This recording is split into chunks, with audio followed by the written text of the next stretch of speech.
짝퉁 인디언의 생짤기. 우린 알았다고 했다. 좋다. 시작한다. 코치가 말했다. 첫 번째 훈련은 마라톤이었다. 그러니까 정확히 마라톤은 아니다. 우리는 체육관을 100바퀴 돌아야 했다. 그래서 우리 40명은 모두 뛰기 시작했다. 첫 번째 훈련은 마라톤이었다. 우리 중 36명이 완주를 했다. 50바퀴를 돌고 나자 한 사람이 나가 떨어졌다. 그리고 포기라는 건 전염성이 있어서 다른 3명이 감염되어 코트를 떠나갔다. 난 이해할 수 없었다. 달리기를 하기 싫으면 농구팀에 왜 지원했을까? 난 신경 쓰지 않았다. 어쨌든 12명이 더 잘려야 했다. 난 다른 12명보다 나아야 했다. 그러니까 우린 끝까지 해냈고 달리고 나니 힘이 들었다. 그리고 나서 코치는 즉시 우리를 향해 1대1로 풀코트 경기를 하라고 했다. 그렇다. 풀코트 1대1. 그건 고문이었다. 코치는 포지션을 나누지 않았다. 그래서 발빠른 가드는 강력한 포워드를 막아야 했고 포워드는 가드를 막아야 했다. 상급생들은 신입생들을 막아야 했고 신입생들은 상급생들을 막아야 했다. 올스타들은 나 같은 패배자들을 막아야 했고 패배자들은 올스타를 막아야 했다. 코치가 내게 공을 던지며 말했다. 출발. 그래서 나는 몸을 돌려 코트를 향해 곧장 드리블했다. 한 가지 실수. 로저는 그 공을 쉽게 낚아채 자기의 골대를 향해 달려나갔다. 나는 쪽팔려서 그냥 얼어붙었다. 뭘 기다리냐 막아봐. 코치가 내게 말했다. 나는 얼른 정신을 챙겨 로저를 따라붙었다. 하지만 로저는 내가 다가오기 전에 덩크슛을 해버렸다. 다시 출발. 코치가 말했다. 이번에 로저는 드리블을 하려고 했다. 그리고 나는 수비를 했다. 나는 몸을 낮게 구부리고 팔과 다리를 높고 넓게 폈다. 그러면서 이를 부드럽게 깔았다. 이윽고 로저가 나를 밀치고 나아갔다. 나는 그냥 큰 대자로 뻗었다. 내가 바닥에 드러누워 있는 사이 로저는 달려가 다시 덩크슛을 했다. 코치가 걸어와 나를 내려다보았다. 넌 이름이 뭐지? 코치가 물었다. 아놀드입니다. 인디언 보호구역에서 왔다고? 네. 거기에서 농구는 했니? 네, 8학년 팀으로요. 코치는 내 얼굴을 뚫어져라 바라보았다. 기억하는구나. 기억나는구나. 넌 슛을 잘했지. 네. 코치는 내 얼굴을 좀 더 살펴보았다. 마치 뭔가를 찾고 있는 것 같았다. 로저는 덩치가 큰 선수다. 네, 알아요. 로저와 다시 해보고 싶나? 아니면 그만 쉴 텐가? 나는 90%는 쉬라고 했다. 하지만 쉬겠다고 한다면 내가 농구팀이 될 기회는 영원히 사라진지라는 걸 알았다. 다시 공격하겠습니다. 코치는 웃었다. 좋아, 로저 다시 대형을 잡아라. 나는 다시 일어섰다. 코치는 내게 공을 던졌다. 그리고 로저가 내게 다가왔다. 로저는 미친놈처럼 소리치며 웃었다. 로저는 즐기고 있었다. 로저는 나를 겁주려고 하고 있었다. 로저가 내 공을 빼앗으려 한다는 것을 알고 나는 로저를 향해 오른손으로 드리블했다. 로저가 내 앞에서 왼손으로 공을 잡으려 하면 난 로저를 피할 방법이 없었다. 로저는 덩치가 너무 크고 힘이 세서 난 옴짝달싹할 수가 없었다. 하지만 로저는 오른손을 뻗었고 그러느라 몸의 균형을 약간 깨졌다.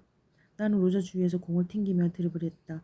그러고는 페이크 모션을 한 바퀴 돌아 힘껏 달려갔다. 로저는 바로 내 뒤에 있었다. 로저보다 빨리 달릴 수 있을 것 같았다. 하지만 로저는 이내 따라잡아 나를 공격했다. 나는 다시 코트 바닥에 미끄러져 버렸다. 공을 스탠드 쪽으로 튕겨나갔다. 나는 그대로 쓰러져 있어야 했다. 하지만 난 그렇지 않았다. 대신 나는 껑충 뛰어 스탠드로 달려가 공도는 공을 쥐고 골대 뒤에 서 있는 로저를 향해 달려갔다. 난 드리블도 하지 않았다. 미식축구 선수처럼 공을 움켜쥐고 달렸다. 로저는 몸을 구부린 채 마치 미들 라인베커처럼 내게 태클 걸 준비를 했다. 로저는 소리쳤다. 나도 소리쳤다. 그러고 나서 나는 잠깐 멈췄다. 링 5m 앞에서 점프 슛을 했다. 체육관에 있는 모두가 고함을 치며 박수를 치고 발을 굴렀다. 로저는 처음 화를 냈다. 하지만 이윽고 미소를 지으며 공을 움켜쥐고 링을 향해 드리블을 했다. 로저는 왼쪽 오른쪽으로 돌았다. 나도 로저와 함께 달려갔다. 로저는 나를 치고 밀고 팔꿈치를 눌렀다. 하지만 난 로저 옆에 딱 달라붙었다. 로저는 레이 옆에서 공을 던지려고 했다. 난 파울을 범했다. 하지만 풀코트 1대1 게임에서는 파울이란 게 없었다. 그래서 그 튕겨나간 공을 잡고 다시 링으로 달렸다. 그때 코치의 호루라기 소리가 들렸다. 됐다, 됐어. 아놀드, 로저, 좋아, 좋아. 다음 두 사람. 나는 뒷줄 내 자리에 앉았다. 로저도 내 옆에 앉았다. 잘하는데? 그러더니 내게 주먹을 내밀었다. 나도 주먹을 들어 로저의 주먹에 부딪혔다. 난 전사였다. 그 순간 내가 뽑히리라는 걸 직감했다.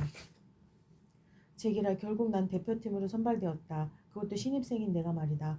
코치는 나를 보고 지금껏 보아한 최고의 슈터라고 했다. 난 코치의 비밀범위가 될 것이었다. 난 대량 살상 무기가 될 터였다.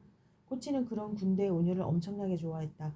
2주 후 우리는 그 시즌 첫 번째 원정 경기에 나섰고 우리의 첫 번째 경기 상대는 웰피니트 고등학교였다. 그래, 이건 무슨 셰익스피어의 걸작 같았다. 경기가 있는 날 아침 난 보호구역에 우리 집에서 눈을 뜰 것이다. 그러면 우리 아빠가 35km 거리인 리어단까지 태워다주고 그러면 난 농구팀 버스를 타고 보호구역으로 다시 돌아온다. 미치겠군. 열이 엄청 높다고 말할까? 그날 난 먹은 것을 4번이나 개원했다. 우리 버스가 고등학교 주차장에 닿았을 때 몇몇 남북한 초등학생들로부터 우린 엄청난 환대를 받았다. 그중 몇몇 어린 놈들은 내 사촌들이었다. 녀석들은 우리 버스를 향해 눈뭉치를 던졌는데 어떤 눈뭉치 속에는 돌멩이가 들어있었다. 버스에서 내려 체육관으로 걸어가며 체육관 안에 관중들이 서서히 흥분해가는 걸 느낄 수 있었다. 관중들은 뭐라고 큰 소리로 외치고 있었다. 처음에 알아들을 수 없었다. 그러나 이윽고 귀에 들려왔다. 보호구역의 농구팬들은 이렇게 외치고 있었다. 아놀드 엿먹어, 아놀드 엿먹어, 아놀드 엿이나 먹어. 관중들은 보호구역에서의 내 이름 주니어를 부르지 않았다. 관중들은 리어던에서의 내 이름을 부르고 있었다. 난 멈추어 섰다. 코치가 나를 돌아보았다. 괜찮나? 아니요. 넌 이 게임 안 뛰어도 돼. 아니요, 뛸 거예요. 난 아마도 정문에서 날 기다리고 있는 엄마, 아빠, 그리고 할머니를 보지 못했다면 돌아갔을 것이다. 식구들도 나만큼이나 욕을 얻어먹으리라는 걸 난 짐작했다. 그러나 거기 우리 식구들은 나 때문에 욕먹을 준비가 되어 있었다. 나와 함께 그 욕을 뚫고 걸어갈 준비가 되어 있었다. 인디언 부족 경찰 2명도 거기 있었다. 안전을 위해 거기 있는 것 같았다. 누구의 안전을 위해 있는 건지는 잘 모르겠다. 하지만 부족 경찰도 우리 팀과 함께 걸었다. 그렇게 우리는 앞줄을 지나 시끄러운 체육관으로 들어갔다. 한순간 순식간에 침묵이 찾아왔다. 절대적인 정적. 인디언 선수들이 나를 보았다. 환호도 잡담도 동작도 딱 멈추었다. 그 아이들은 아예 숨을 멈춘 것 같았다. 이윽고 아이들은 일제히 내게 등을 돌렸다. 그건 빌어먹을 끔찍한 경멸을 드러내는 표시였다. 난 충격을 먹었다. 우리 팀도 충격을 먹었다. 특히 로저가. 로저는 나를 바라보며 휘파람을 불었다. 난 화가 났다. 내가 여기 학교에 다닐 때 이런 걸 조직했다면 어쩌면 이거 보호구역에 머무를 이유가 더 많았을지도 몰랐다. 그렇게 생각하자 웃음이 나왔다. 그래서 나 웃었다. 체육관은 내 웃음소리만 울려 퍼졌다. 이윽고 로디만이 나한테 등을 돌리지 않은 유일한 인디언이라는 걸 알아차렸다. 로디는 코트의 맞은편에 서 있었다.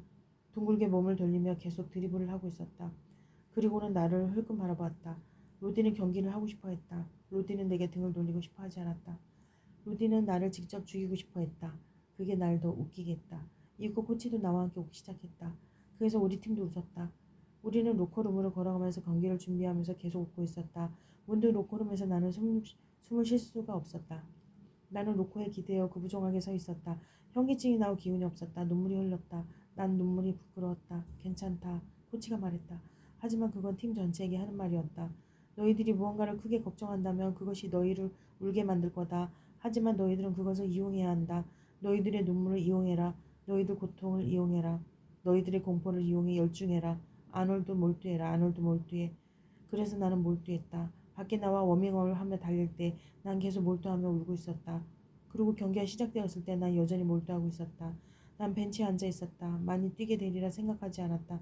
난 고작 신입생이었으니까. 하지만 일것도 중간쯤 점수가 10대 10 동점이 되었을 때 코치가 나를 경기에 투입시켰다. 내가 코트로 달려가자마자 관중 중 누군가가 내게 20% 동전 하나를 던졌다. 제기랄, 난 그 동전에 이마를 맞았다. 관중들은 피를 보고야 말았다. 나는 피 때문에 뛸 수가 없었다. 피와 분노로 똘똘 뭉친 나는 관중을 바라보았다. 내가 로커룸으로 걸어가자 관중들은 온갖 야유를 퍼부어댔다. 나는 혼자 피를 흘렸다. 이윽고 아빠 친구 유진 아저씨가 거래들었다. 아저씨는 부족 진료소의 응급처치원이 되어 있었다. 좀 보자. 아저씨가 내 상처를 만지며 말했다. 아직 오토바이 있으세요? 내가 말했다. 아니 그따위 거 벌써 부숴버렸다. 아저씨가 내 상처를 소독했다. 아프냐? 아파요. 아 괜찮을 거야. 3바늘 정도 깨매면 돼. 치료받을 수 있도록 내가 스포켄으로 데려다 줄게. 아저씨도 날 미워해요? 아니 얘야 넌 멋져. 다행이네요. 내가 경기를 못해서 참 안됐다. 내가 꽤 잘한다고 내 아빠가 그랬는데. 아저씨만큼 잘하지 못해요. 아저씨는 전설이었다. 사람들은 아저씨가 대학에서도 뛸 수 있을 정도였다고 말했다. 하지만 아저씨는 글을 읽을 줄도 모른다고 했다. 글을 읽을 줄 모르면 운동도 할 수가 없다. 다음번에 뛸 수 있잖니. 아저씨가 깨매주세요. 뭐? 아저씨가 깨매주세요. 나 오늘 뛰고 싶어요. 난 못해 얘야. 이건 내 얼굴이야. 내가 하면 흉터라든가 그런 게 남을지도 몰라.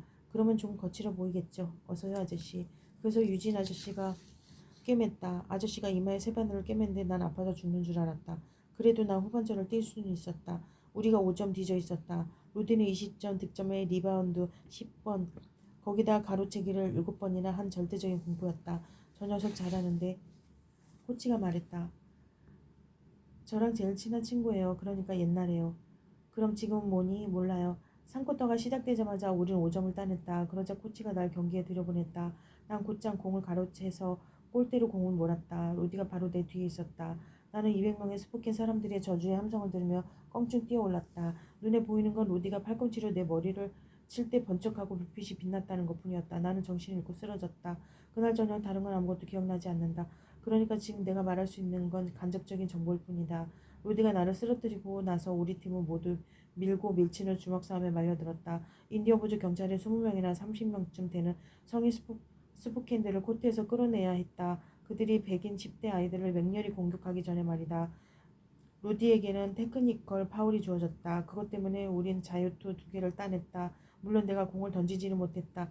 나는 이미 엄마 아빠와 함께 스푸캔으로 가는 유진 아저씨 구급차에 실려 있었으니까. 우리가 자유투 2개를 쏜 후 심판 둘은 재빨리 모여들어 상의를 했다. 심판은 스푸캔에서 온 백인 2명이었는데 관중 속의 성난 인디언들한테 엄청나게 기가 죽어서 관중들을 만족시키기 위해 무슨 짓이든 기꺼이 하려 했다. 그래서 심판들은 우리 팀 4명이 벤치에서 떠났다는 것과 또 코치가 건전하지 못한 스포츠맨십을 드러냈다는 이유를 들어 우리 팀에서 5개의 테크니컬 파울을 주었다. 그래 5개의 테크니컬 파울 10개의 자유투. 로디가 처음 6개의 자유투를 넣자 코치는 저주를 풀어보며 비명을 지르고 경기장에서 나와버렸다. 엘피니트는 30점 차로 이겼다. 나는 경미한 뇌진탕으로 판명되었다. 그러니까 세반을 깨매고 뇌에 손상을 입었다. 어머니는 내 옆에 있었다. 내가 거의 죽었다고 생각하는 것 같았다. 괜찮아요. 조금 어지럽기만 해요. 하지만 내 머리는 가뜩이나 성치 않았다. 가뜩이나 성치 않잖아. 에이 괜찮아요 엄마. 나는 그렇게 말했다. 물론 내 기존에 손상된 내가 더 손상될 거라는 건 나도 걱정스러웠다. 하지만 의사는 괜찮다고 했다. 양호 한편 그날 밤 늦게 코치가 간호사들과 이야기를 나눈 후 내 병실로 들어왔다. 부모님과 할머니는 의자에 앉아 잠들어 있었다. 난 깨어 있었다. 좀 어떠냐? 우리 식구들을 깨우지 않으려 코치는 불어 작은 목소리로 말했다. 괜찮습니다. 코치 선생님. 경기는 유감이구나. 선생님 잘못이 아닌걸요. 아닌걸요. 널 투입하지 말았어야 했어. 경기를 전부 취소시켰어야 했어. 내 잘못이다. 난 뛰고 싶었어요. 이기고 싶었거든요. 그냥 게임일 뿐이야.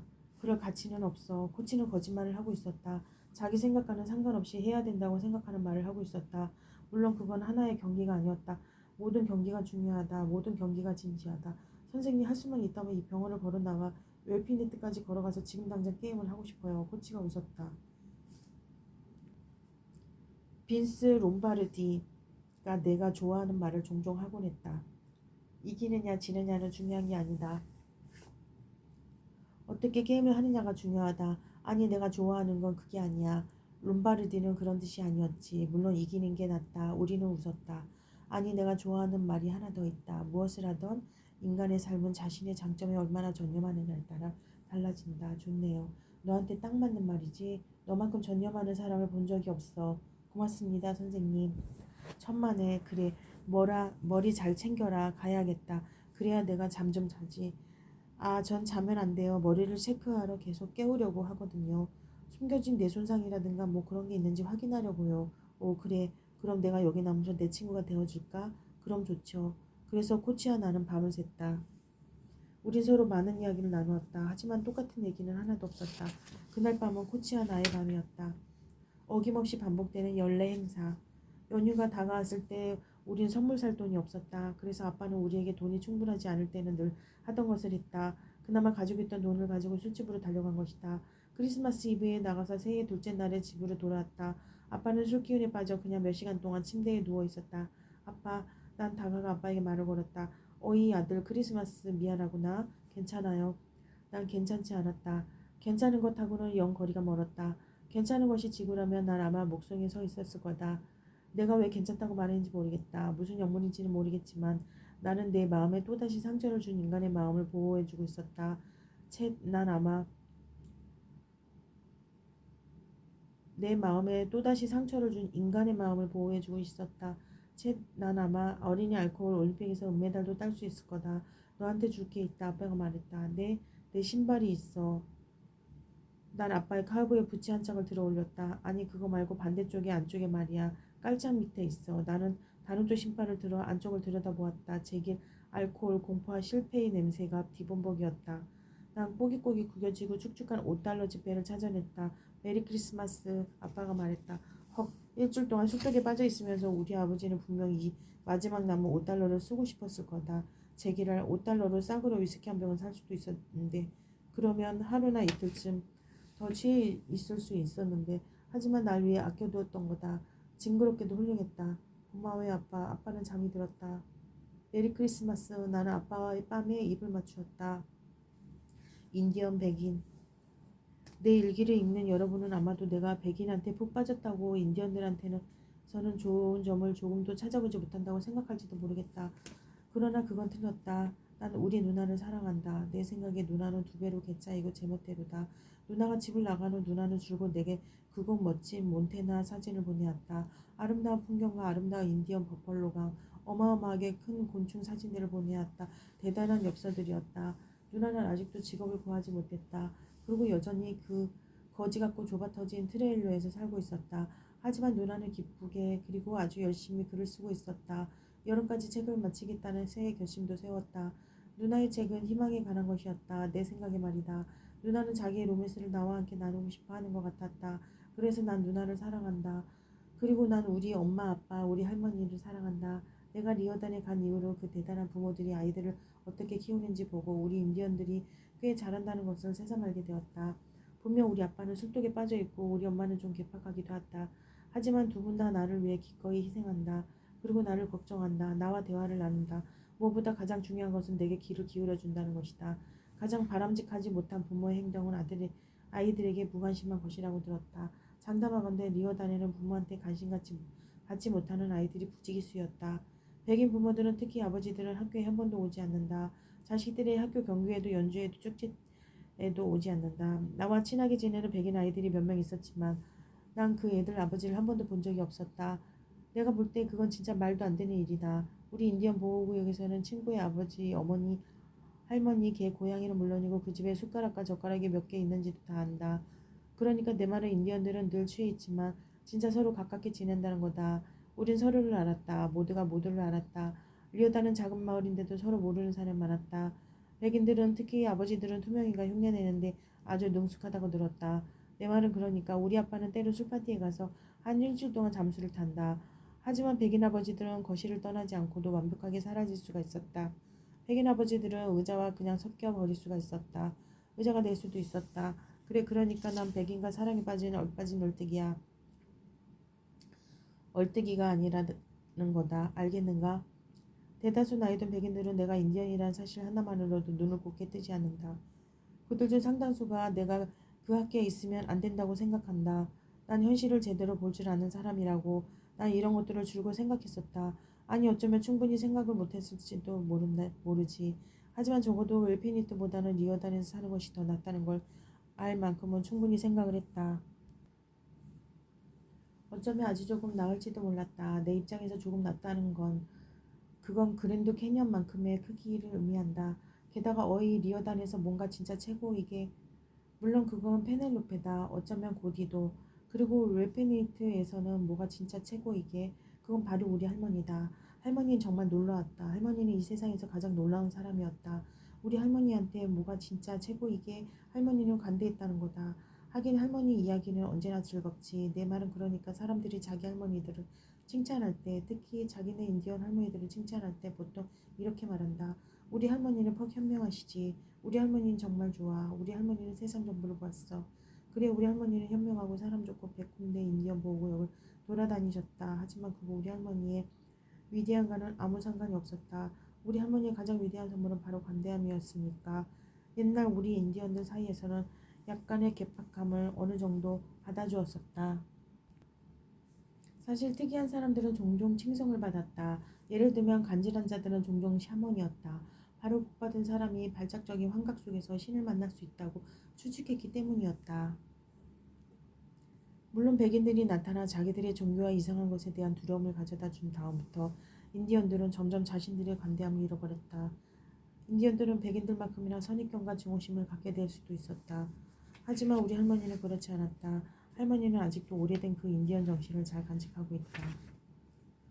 새로운 사람과 새로운 경험이 언제나 정확히 똑같은 방법으로 다가갔다. 우리가 스포켄에 갈 때마다 할머니는 누구와도 이야기를 나누곤 했다. 집 없는 사람들과도 이야기를 나누곤 했다. 눈에 보이지 않는 사람과 이야기를 나누는 집 없는 사람들도 이야기를 나누곤 했다. 우리 할머니는 눈에 보이지 않는 사람들과도 이야기를 나누곤 했다. 왜 그러는 걸까? 할머니가 말했다. 세상에 눈에 보이지 않는 사람이 없다고 내가 어떻게 장담할 수 있겠냐. 과학자들은 수백 년 동안 마운틴 고릴라를 믿지 않았어. 이제 봐라. 그렇게 과학자들도 틀리는데 우리가 안 틀릴 재간이 있냐. 내 말은 말이다. 만약 그 눈에 보이지 않는 사람들이 과학자라면 어쩔래. 그걸 생각해봐라. 그래서 난 그걸 생각해 보았다. 리어단으로 가기로 결심한 후 난 마치 내가 눈에 보이지 않는 마운틴 고릴라 과학자가 된 것 같았다. 할머니는 그게 100% 좋은 생각이라고 말했던 유일한 인물이었다. 할머니는 말했다. 새로이 만나게 될 사람들을 전부 생각해봐라. 그게 인생이지. 알겠냐? 새로운 사람들을 만나러 나도 너랑 같이 가면 좋겠다. 정말 신나는 생각이야. 물론 우리 할머니는 수천 명, 수만 명의 다른 인디언들을 페스티벌에서 만났다. 이 나라의 모든 페스티벌에 오는 인디언들은 전부 할머니를 알았다. 그래, 우리 할머니는 페스티벌에서 유명하다. 모두가 할머니를 사랑했고 할머니도 모두를 사랑했다. 사실 할머니는 지난주 스포켄 부족 자치센터에서 열린 자그마한 페스티벌에 갔다가 걸어 돌아오는 길에 술 취한 운전사가 모는 차에 치여 돌아가셨다. 그래 돌아가셨다. 그 자리에서 곧장 돌아가시지는 않았다. 인디언 보호구역 병원에 있는 스포킨까지는 숨을 연명해 주었다. 하지만 수술 중에 돌아가시고 말았다. 엄청난 장기 손상으로 돌아가셨다. 병원에서 엄마는 대성통곡하며 울부짖었다. 엄마는 자기 어머니를 잃었다. 몇 살을 먹었던 부모를 잃으면 전부 5살이 된 것처럼 아파한다. 우리는 모두 부모님의 존재와 부재 앞에서 늘 5살이라고 나는 생각한다. 우리 아버지는 거구에 잘생긴 백인 의사와 함께 아무 말 없이 심각하게 서 있었다. 임종하시기 전에 무슨 말씀 없으셨나요? 아빠가 묻자 의사가 말했다. 네, 그 사람을 용서해라 그러시더군요. 그 사람을 용서하라고요?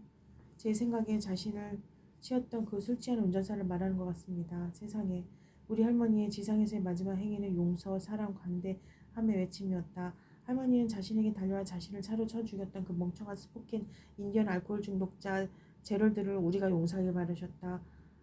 아빠는 제럴드를 찾아가 때려 죽이고 싶어 했으리라는 걸 난 알고 있었다. 우리 엄마도 아빠에게 동조했을 거다. 나도 아빠에게 동조했을 거다. 하지만 우리 할머니는 자신의 살인자를 우리가 용서하길 바라셨다. 죽어서도 할머니는 우리보다 나았다. 인디언 부족 경찰이 벤자민 호수에 숨어있는 제러드를 찾아냈다. 경찰은 제러드를 감옥에 가두었다. 우리가 병원에서 돌아오고 난 후 아빠는 제러드를 죽이든 살리든 어떻게든 보러 갔다.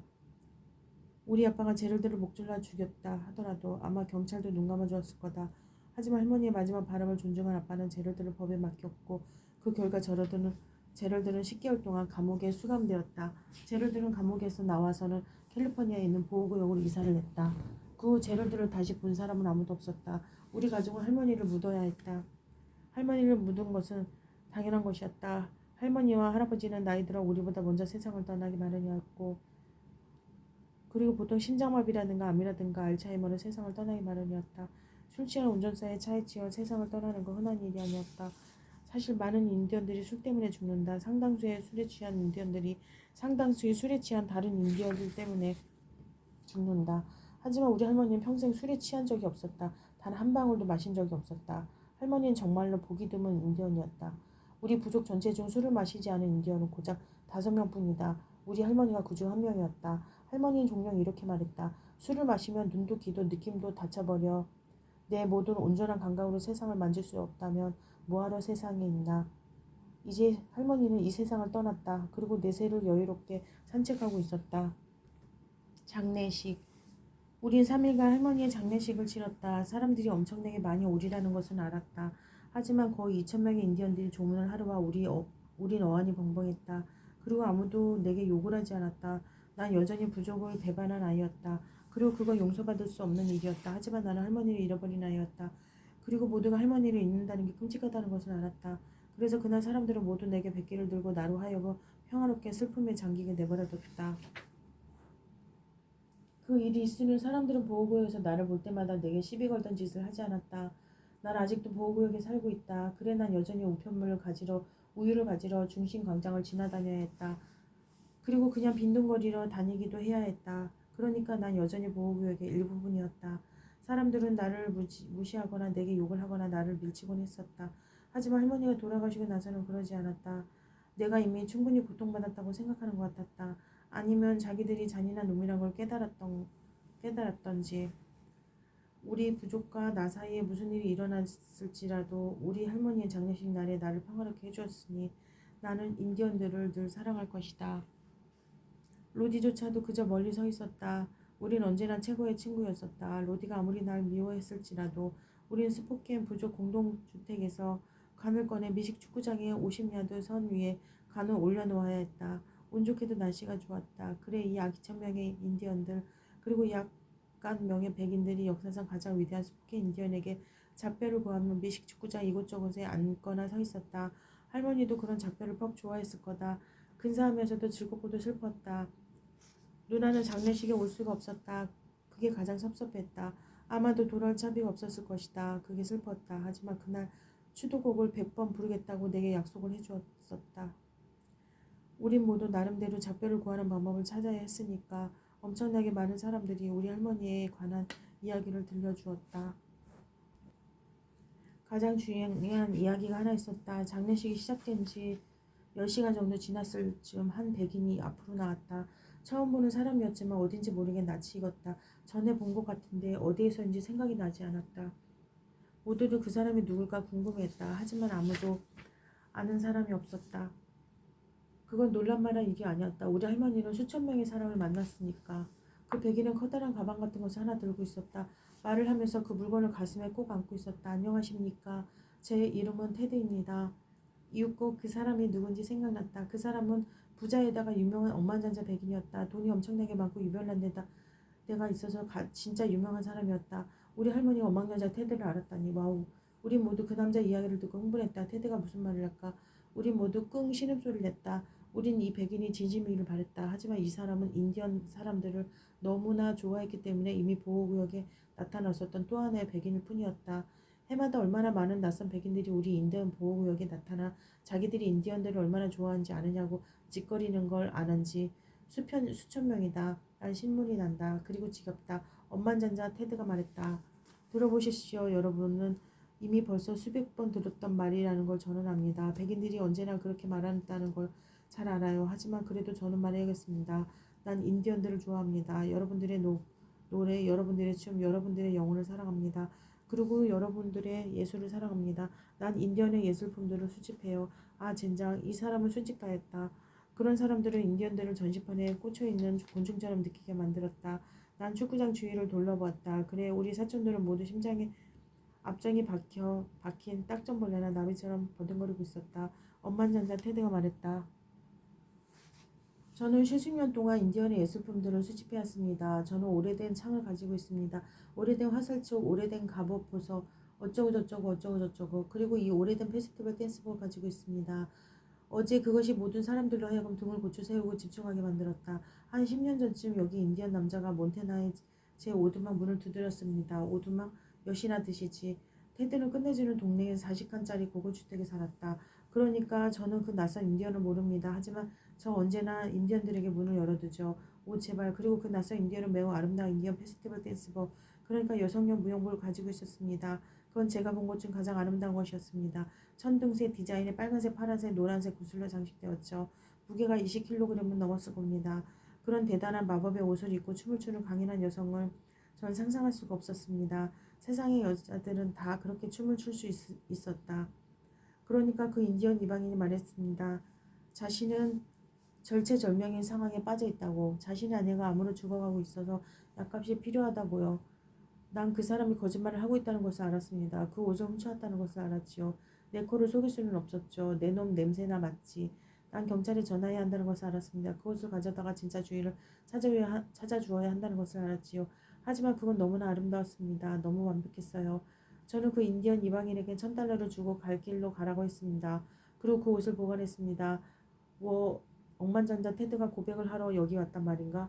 근데 왜 하필 우리 할머니 장례식에 와서 고백이냐고. 수년 동안 저는 끔찍했습니다. 제 몬테나의 오두막에 벽에 걸린 그 의상을 보았습니다. 저택이라고요? 억만장자씨, 그건 저택이에요. 어디 계속 해보시지. 저택이라니까. 그래서 그때 저는 몇 가지 연구를 하기 위해 했습니다. 저는 인류학 전문가를 고용했습니다. 전문가를 보자마자 그 의상이 분명 내륙 셸리의 조기 것이라고 했습니다. 곧 연구를 끝내고 그 의상이 특별히 수표계 인디언의 것이라고 밝혀냈죠. 그리고 나서 몇 년 전 그 사람이 여러분의 보호구역에 비밀리에 방문하고는 이 훔친 의상이 스피리트라는 여자의 것이라는 걸 알아냈습니다. 우리 모두 숨을 죽였다. 그건 대단한 충격이었다. 우리가 모두 억만장자가 인간의 할 때라는 무슨 열정적인 리얼리티 쇼와 일부분이 된 게 아닌지 궁금했다. 나는 혹시라도 어디 카메라가 숨어있나 주위를 두리번거렸다. 누가 진짜 이 옷의 주인이었을지를 알고 난 후 저는 갈등했습니다. 늘 이걸 돌려주고 싶었습니다. 하지만 저는 또 이걸 갖고 싶기도 했습니다. 이것 때문에 갈등하느라 며칠 밤 잠을 잘 수도 없었습니다. 그래 억만장자를 할지라도 어두운 영혼의 밤이 있는 법이니까. 그러니까 저는 마침내 더 이상 이것을 가지고 있을 수가 없었습니다. 이 옷을 싸서 여기 여러분들의 보호구역으로 향했습니다. 이 옷을 스피리트 여사에게 돌려주기 위해서요. 그리고 여기 와서야 그분이 저 세상으로 가셨다는 것을 알았습니다. 통탄할 일입니다. 우리 모두 정적에 휩싸였다. 우리들 모두에게 이건 진짜 희한한 일이었다. 우린 인디언이다. 장단컨대 우린 진짜 희한한 일을 남들보다 좀 많이 보았다. 자, 그 옷은 여기 있습니다. 억만장자 테드는 그렇게 말하더니 가방을 열어 그 옷을 꺼내 들어 올렸다. 그건 20kg이 넘었다. 그래서 테드는 옷하고 씨름을 했다. 누구라도 그걸 가지고 씨름했을 것이다. 고인이 된 스피리트 여사의 자손이 여기 계시다면 저는 기꺼이 그분의 옷을 돌려드리겠습니다. 엄마가 일어나 테드에게 걸어 나갔다. 제가 하나밖에 없는 고인의 딸입니다. 엄마가 말했다. 엄마의 목소리는 굉장히 격식을 차리고 딱딱했다. 인디언들은 그런 것에 능숙하다. 우린 평상시에는 떠들고 웃고 일한다. 그러다 우르르쾅 우리 모두 심각하고 신성해지며 영국의 왕족이나 되는 것처럼 이야기를 나누기 시작한다. 친애하는 따님, 여기 당신의 잃어버린 물건을 돌려드리겠습니다. 늦게 돌려드린 것을 용서해 주시기 바랍니다. 엄만장자 테드가 말했다. 용서할 건 없습니다. 어머니는 페스티벌 무용수가 아니었어요. 테드의 입이 떡 벌어졌다. 뭐라고요? 우리 어머니는 페스티벌에 가는 걸 퍽 좋아했습니다. 하지만 한 번도 춤을 추지는 않으셨어요. 댄스복을 가져본 적도 없고요. 어머니 것일 리가 없어요. 엄만장자 테드는 아무 말도 하지 못했다. 뭐라고 말할 수가 없었다. 사실 이 구슬과 디자인을 보니 이건 전혀 스포кен 부족 것처럼 보이지 않는군요. 난 이걸 못 알아보겠는데 이 구슬 작품 아는 사람 여기 있나요? 아니, 모두가 고개를 저었다. 내 눈엔 다코타족 같은데요. 어쩌면 오글라라족의 것일 수도 있고요. 전문가는 아닙니다만 당신의 인류학자는 전문 지식이 많은 것 같진 않네요. 이렇게 틀렸으니 엄마장자 테드가 잠깐 곰곰 생각하는 사이에 우린 거기에 모두 조용히 앉아 있었다. 이후 엄마장자 테드는 그 옷을 가방에 넣고는 서둘러 대기하고 있던 자기 차로 달려가 사라져버렸다. 2분 동안 우리 모두는 조용히 앉아 있었다. 무슨 말을 할지 누가 한단 말인가. 이윽고 엄마가 웃음을 터뜨렸다. 그리고 그게 우리 모두의 웃음보를 터뜨렸다. 2,000명의 인디언들이 한꺼번에 웃음을 터뜨렸다. 우리는 계속 웃었다. 지금껏 내가 들어본 중 가장 영광스러운 소리였다. 그리고 나는 분명하게 깨달았다. 인디언들은 술에 취해 있고 슬프고 무능력하고 희한하고 천박하다 하지만 웃는 방법을 알고 있다고. 웃음이 찾아올 때 웃음과 눈물이 꽤 같은 것이라는 것을 우리는 안다.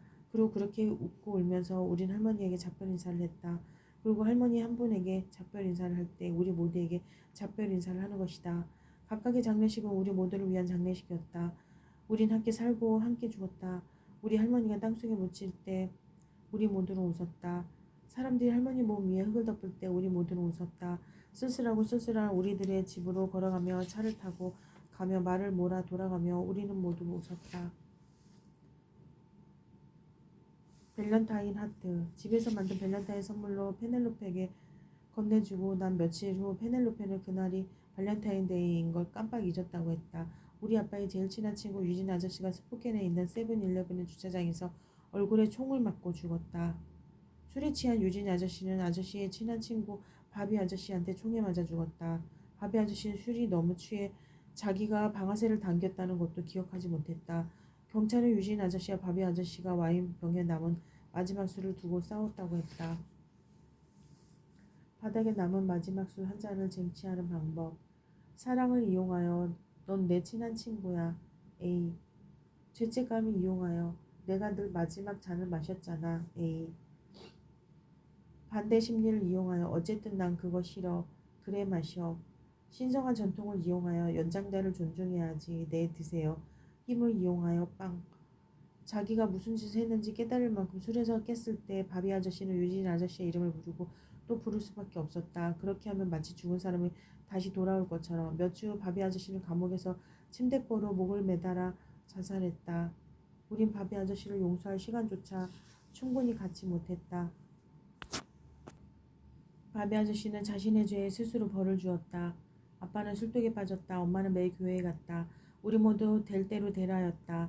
될 대로 되라, 될 대로 되라. 우리 할머니와 유진 아저씨를 잃었다. 도대체 우린 얼마나 더 많은 상실을 견뎌야 하는 걸까? 난 쓸모없는 바보처럼 느껴졌다. 난 책이 필요했다. 난 책을 원했다. 난 만화를 그리고 또 그렸다. 난 신에게 화가 났다. 난 예수한테 화가 났다. 신과 예수는 나를 조롱하고 있었다. 그래서 나도 신과 예수를 조롱했다. 내게 도움이 될 만화를 더 찾았으면 했다. 내게 도움을 줄 이야기들을 더 많이 찾았으면 했다. 난 사전에서 슬픔이라는 단어를 찾아보았다. 슬픔이 가능하며 모든 것을 다 찾아보고 싶었다. 왜 우리 가족에게 이렇게나 큰 슬픔이 주어졌는지 알고 싶었다. 사전에는 이렇게 나와 있었다. 슬픔, 명사. 모든 것이 다시는 제대로 되지 않을 것 같은 생각이 들며 무기력하고 바보처럼 느껴질 때, 마카로니 치즈에서 톱밥 맛이 나고 너무 많은 문제가 생길까 두려워 자위를 할 수 없을 때, 웹스터 말 사전. 그래 고대는 그 답을 아는 남자가 쓴 책을 내게 주었다. 기원전 5세기 그리스 작가 에우리페스테스였다. 진짜로 오래된 사람. 에우리피데스의 연극 중에서 메데이아는 이렇게 말한다. 자신의 조국을 잃는 것보다 더 큰 슬픔이 무엇인가. 난 이거 읽고는 생각했다. 이와 물론 우리 인디언들은 모든 것을 잃었어. 우리는 우리가 태어난 땅을 잃었고 우리의 언어를 잃었고 우리의 노래와 춤을 잃었어. 우린 서로를 잃었다고. 우리가 아는 건 잃는 방법, 버려지는 방법뿐이라고. 하지만 그 이상이었다. 그러니까 내 말은 사실 메데이아는 세상 때문에 너무나 마음이 산란해지고 너무나 배신감을 느껴 자기 아이들을 살해했다. 세상에 기쁨이 하나도 없다고 메데이아는 생각했다. 유진 아저씨 장례식 이후 나는 메데이아의 생각에 전적으로 동의했다. 난 내 자신을 간단히 죽일 수도 있었고 어머니와 아버지, 새, 나무, 공기 중에 산소도 죽일 수 있었다. 무엇보다도 우선 난 하느님을 죽이고 싶었다. 나의 삶에 기쁨이 없었다. 매일 아침 무슨 기운으로 일어난지도 모르겠다. 그래도 나는 매일 아침 일어나 학교에 갔다. 아니, 그건 정확한 사실이 아니다. 난 너무나 우울해 리어단에 다니는 걸 그만둘까 생각했다. 웰피니트로 돌아갈까 생각했다. 난 그 죽음의 모든 것 때문에 나를 놓겠다. 난 우리 가족을 저주했었다. 난 우리 부족을 떠났었다. 우리 안에 무언가를 부수었다. 그리고 이제 그것 때문에 벌을 받고 있었다. 아니, 우리 가족이 벌을 받고 있었다. 난 건강하게 살아있었다. 문득 학교를 빼먹은 지 15일인가 20일인가 지난 뒤 나는 제레미 선생님의 사회과 교실에 앉아 있었다. 제레미 선생님은 리어단에서 35년간 아이들을 가르쳐온 늙은 여우였다. 나는 슬럼프에 빠져 교실 뒤쪽에 앉아 있었다. 선생님이 말했다. 아, 오늘 수업에는 특별한 손님이 있구나. 바로 아놀드 스피리트란다. 난 내가 아직 이 학교에 다니는지 몰랐네. 스피리트군. 교실은 조용했다. 아이들은 모두 우리 가족이 슬픔의 폭풍 속에서 허우적거리고 있다는 것을 알았다. 그것 때문에 선생님은 나를 놀리고 있다니. 네, 뭐라고 하셨어요? 실제로 나는 왜 그렇게나 많이 학교를 빼먹었는가? 조문과 장례식, 차를 얻어 탈 수가 없었다. 집에 돈이 없어서. 엄마가 겁에 질려 내가 집에 있기를 바라셔서. 아빠를 집으로 안전하게 모셔오기 위해 엄마와 내가 아빠를 찾으러 가야 했기 때문에. 나는 선생님에게 물었다. 이렇게나 수업을 많이 빼먹다니 그게 학생이야? 내가 보다 더 강했었다면 난 그 선생님 앞에 벌떡 일어섰을 거다. 그리고 욕을 퍼부었을 거다. 교실을 가로질러 걸어가 그 선생님의 따귀를 찰싹 내리쳤을 거다. 하지만 난 너무도 비탄에 잠겨 있었다. 나를 방어해 준 것은 곧이었다. 고디는 교과서를 두고 자리에서 벌떡 일어나 그것을 바닥에 떨어뜨렸다. 쾅. 고디는 무척 강해 보였다. 전사처럼 보였다. 로디가 나를 보호해 주었던 것처럼 고디가 나를 보호해 주고 있었다.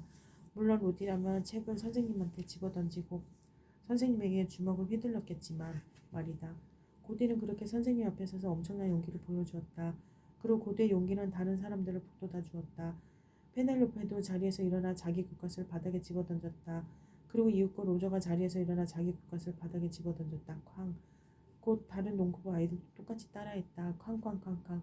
제레미 선생님은 그때마다 움찔했다. 마치 사타구니를 발로 걷어차인 것처럼. 그건 자연 발생적인 시위였다. 물론 나는 어쩌면 아이들과 함께 걸어 나갔어야 했다. 그게 훨씬 더 극적이었을 것이다. 그게 더 이치에 맞았을 것이다. 아니 내 친구들이 자신들의 저항을 위한 역 같은 이유인 나를 뒤에 남겨두지 말았어야 한다는 것을 깨달으면 했을지도 몰랐다. 그 생각에 나는 날카롭게 외마디 비명을 지르고 말았다. 그거 마치 내 친구들이 새끼 바다 표범을 도살한 놈에 저항하러 해변에 도착하기 위해 새끼 바다 표범들의 등을 밟고 걸어가는 것 같았다. 그래 그러니까 어쩌면 그렇게 나쁜지 아는지도 몰랐다. 하지만 확실히 웃겼다. 뭐가 웃었지? 제레미 선생님이 물었다.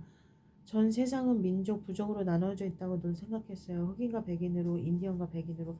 하지만 이제 그게 틀렸다는 걸 알았어요. 세상은 딱 두 개의 부족으로 나뉘었다는 걸 알았어요. 개자식 같은 사람과 그렇지 않은 사람들이. 나는 교실을 빠져나갔다. 난 마치 춤을 추고 노래를 하고 있는 것 같았다. 그 모든 것이 내게 희망을 주었다. 그것이 내게 약간의 작은 기쁨을 주었다. 그리고 인생의 자그마한 희망을 찾으려고 계속 노력했다. 그것만의 죽음과 변화를 가까스로 이겨낼 유일한 방법이었다. 나는 내 삶에 큰 기쁨을 주었던 사람들의 이름을 적어보았다. 로디, 엄마, 아빠, 할머니, 유진, 아저씨, 코치 선생님, 로저, 고디, 페넬로페가 나를 조금이라도 사랑한다면 내가 가장 신나게 연주했던 음악가들의 목록을 만들었다. 패치 클라인, 엄마가 제일 좋아한다. 행크 윌리엄스, 아빠가 제일 좋아한다. 지미 핸드릭, 할머니가 제일 좋아한다. 건스 앤 로지스, 누나가 제일 좋아한다.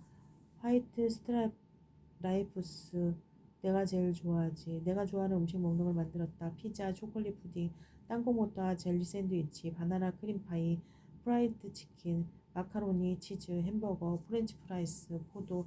내가 좋아하는 책 목록을 만들었다. 분노의 포도, 호밀밭의 파수꾼, 뚱뚱한 아이가 세상을 지배한다. 탱거리, 파드, 카탈리스트, 투명인간, 풀스크로워, 바보들이 항아리. 내가 좋아하는 야구선수 목록을 만들었다. 그리고 나를 기쁘게 한 것들의 목록을 만들고 또 만들었다. 나를 화나게 하는 것들을 만화로 그렸다. 나는 쓰고 또 썼다. 그리고 또 그렸다. 다시 생각하고 다시 뜯어고치고 다시 편집했다. 그건 내 슬픔의 세레모니가 되었다. 한 마리 사자처럼 난 내가 훌륭한 농구선수가 되리라고 단 한 번도 생각해 본 적이 없었다. 늘 공을 좋아하긴 했었다. 주로 아버지가 공을 무척 좋아했기 때문이었다. 그리고 로디가 공을 무척이나 좋아했기 때문이다. 하지만 난 언제나 벤치에 앉아서 나보다 덩치도 크고 동작이 빠른 재능 있는 선수들이 뛰는 우리 팀이 이기기를 바라면서 소리치고 있는 내 모습을 그렸었다. 어쨌든지 간에 시즌이 진행되며 난 1군 농구팀 신입생 주전 선수가 되었다. 확실히 우리 팀원들 모두가 나보다 덩치가 크고 더 빨랐다. 하지만 그 아이들 중 나만큼 슛을 하는 애는 아무도 없었다. 나는 고용된 총잡이였다. 보호구역에서 나는 조심성 많은 선수였던 것 같다. 리바운드 볼을 잘 잡았고 그다지 민첩하지 않게 코트를 이리저리 달릴 수 있었다. 하지만 내가 리어단에 갔을 때 뭔가 마법 같은 일이 내게 일어났다. 하룻밤 사이에 나는 뛰어난 운동선수가 되었다. 자신감과 관계된 무언가가 생겨난 것 같았다. 그러니까 난 보호구역의 토템폴에서 언제나 가장 민첩한 인디언이었다. 내가 잘하리라 바라는 사람도 없었고 나 또한 내가 잘하길 바라지 않았다. 하지만 리어단에서 우리 코치 선생님과 다른 선수들은 내가 잘하기를 원했다. 나는 잘해야 했다. 내가 잘하기를 기대했다. 그래서 나는 잘하게 되었다. 나는 그 기대를 먹으며 살고 싶었다. 그것이 내게 일어난 일인 것 같다. 기대의 힘. 그리고 사람들이 내게 더 많이 기대를 하면서 나도 나 자신에게 좀 더 많이 기대를 하게 되었다. 그리고 그 기대를 그냥 잘하고 자라나서 마침내 난 한 게임에서 12점을 득점할 수 있게 되었다. 신입생으로서 말이다. 코치 선생님은 내가 몇 년 안에 우리 주의 대표 선수가 되리라 생각하고 있었다. 어쩌면 내가 대학 리그에서 뛰리라 생각하고 있었다. 그건 말도 안 된다. 보호구역의 인디언 아이가 그런 말을 몇 번이나 들을 수 있을까? 인디언과 대학이라는 단어가 같은 문장에 들어가는 걸 평생 몇 번이나 들을 수 있단 말인가? 특별히 우리 가족에게 말이다. 특별히 우리 부족에게 말이다. 하지만 내가 끈질기다거나 뭐 그런 생각을 하지 말기를. 운동을 한다는 거, 경쟁을 한다는 거, 승리한다는 것은 아직도 무척 겁이 났다. 게임 전에 난 늘 포기해버렸다. 코치 선생님도 경기 전에 포기해버리곤 했다고 말했다. 얘야, 어떤 사람들은 경기하기 전에 마음을 비워야 한단다. 그래, 나는 마음을 꽉 막히게 하는 응아였어. 너도 응아야. 응아가 된다고 해서 잘못된 건 없지. 그래서 난 아빠한테 아빠도 응아였는지 물었다. 응아가 뭐냐? 아빠가 물었다. 농구 경기 전에 포기하는 사람이요. 내가 말했다. 너 왜 포기하라고 하니? 긴장되니까요. 내 말은 그러니까 겁이 나서. 긴장돼서 겁이 나서 비슷한 거잖아요. 안 그래요? 긴장이 되는 것은 내가 경기를 하고 싶은 거고, 겁이 나는 건 내가 경기를 하고 싶지 않은 거고. 그렇다. 아빠가 아주 분명히 해주었다. 날 이어달에 긴장하는 응아였었다. 웰피니스트와 웰피니트와의 예전 시합을 되돌아보면 나는 겁먹은 응아였다. 우리 팀의 응아는 나 이외에는 아무도 없었다. 우린 그저 좋은 팀이다. 그건 분명하다. 웰피니트에 가서 첫 경기를 치고 난 후 우리는 연달아 12경기를 이겼다. 우린 매번 두 자리 점수 차이로 이기면서 상대팀을 묵사발냈다. 우린 우리의 최대 라이벌인 데이븐 포트를 33점 차이로 이겼다. 사람들은 우리를 과거의 위대한 리어단 팀과 비교하기 시작했다. 우리 선수들 몇 명을 옛날에 잘 나갔던 선수들과 비교하기 시작했다. 우리의 거구 로저는 새로운 조엘 웨젤이었다.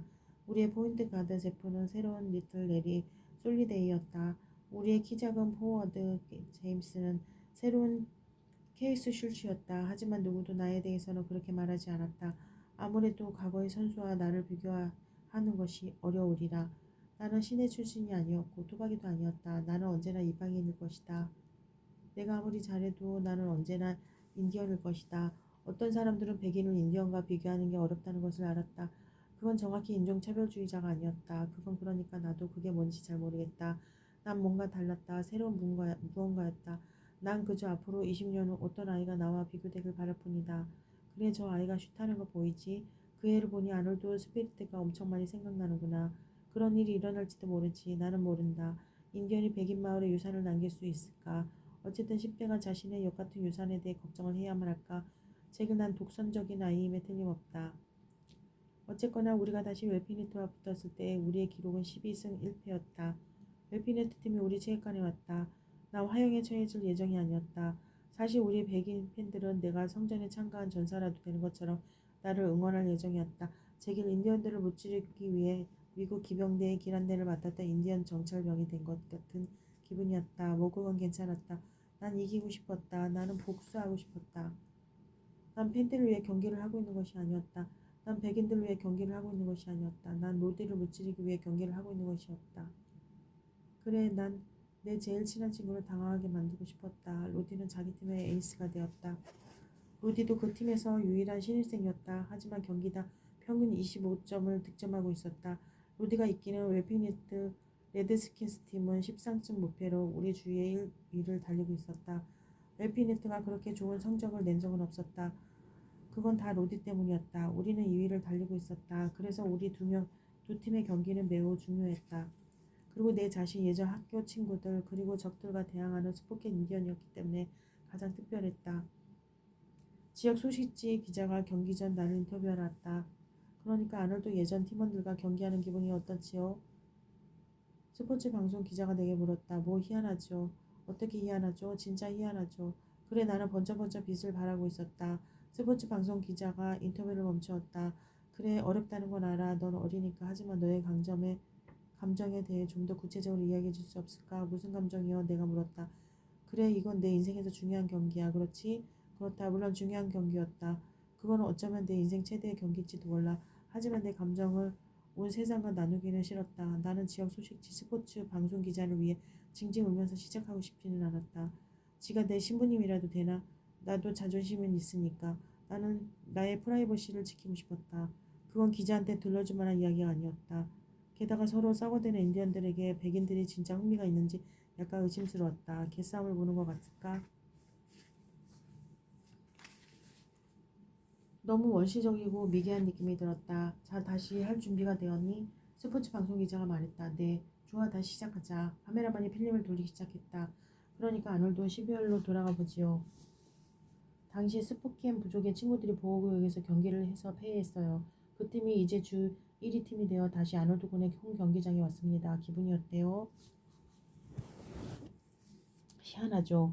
컷컷컷컷. 기자가 외쳤다. 이제 화를 냈다. 아놀드 희한하다는 단어 말고 다른 단어를 생각할 수는 없니?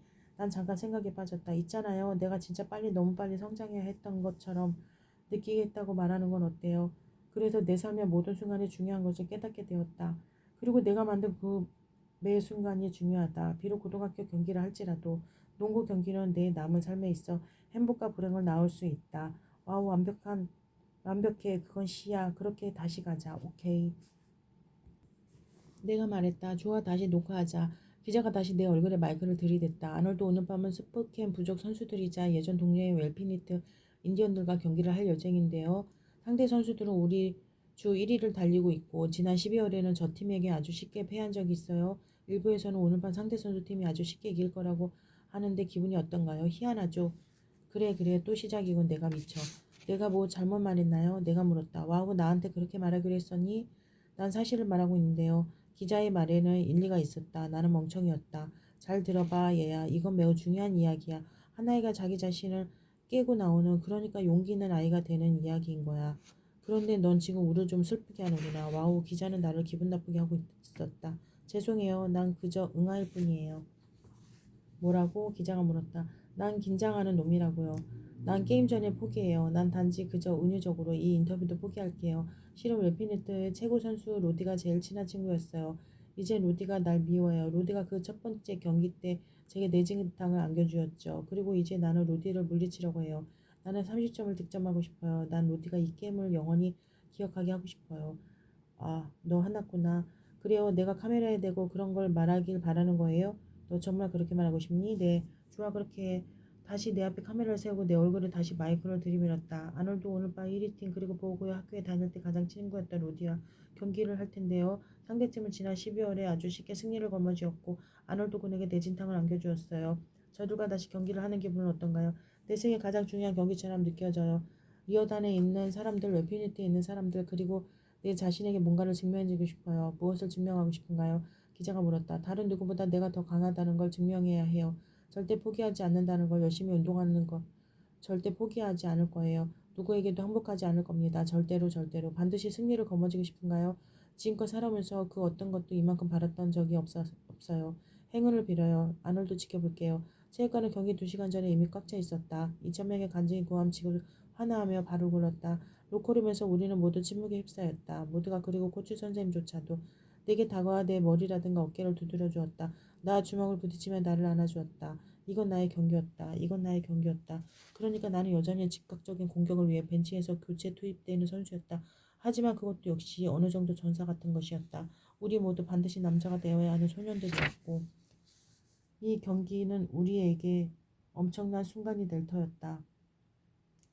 코치 선생님 말했다. 자, 작전을 짜자. 우리 모두 의자에 앉아 작전판을 들여다보았다.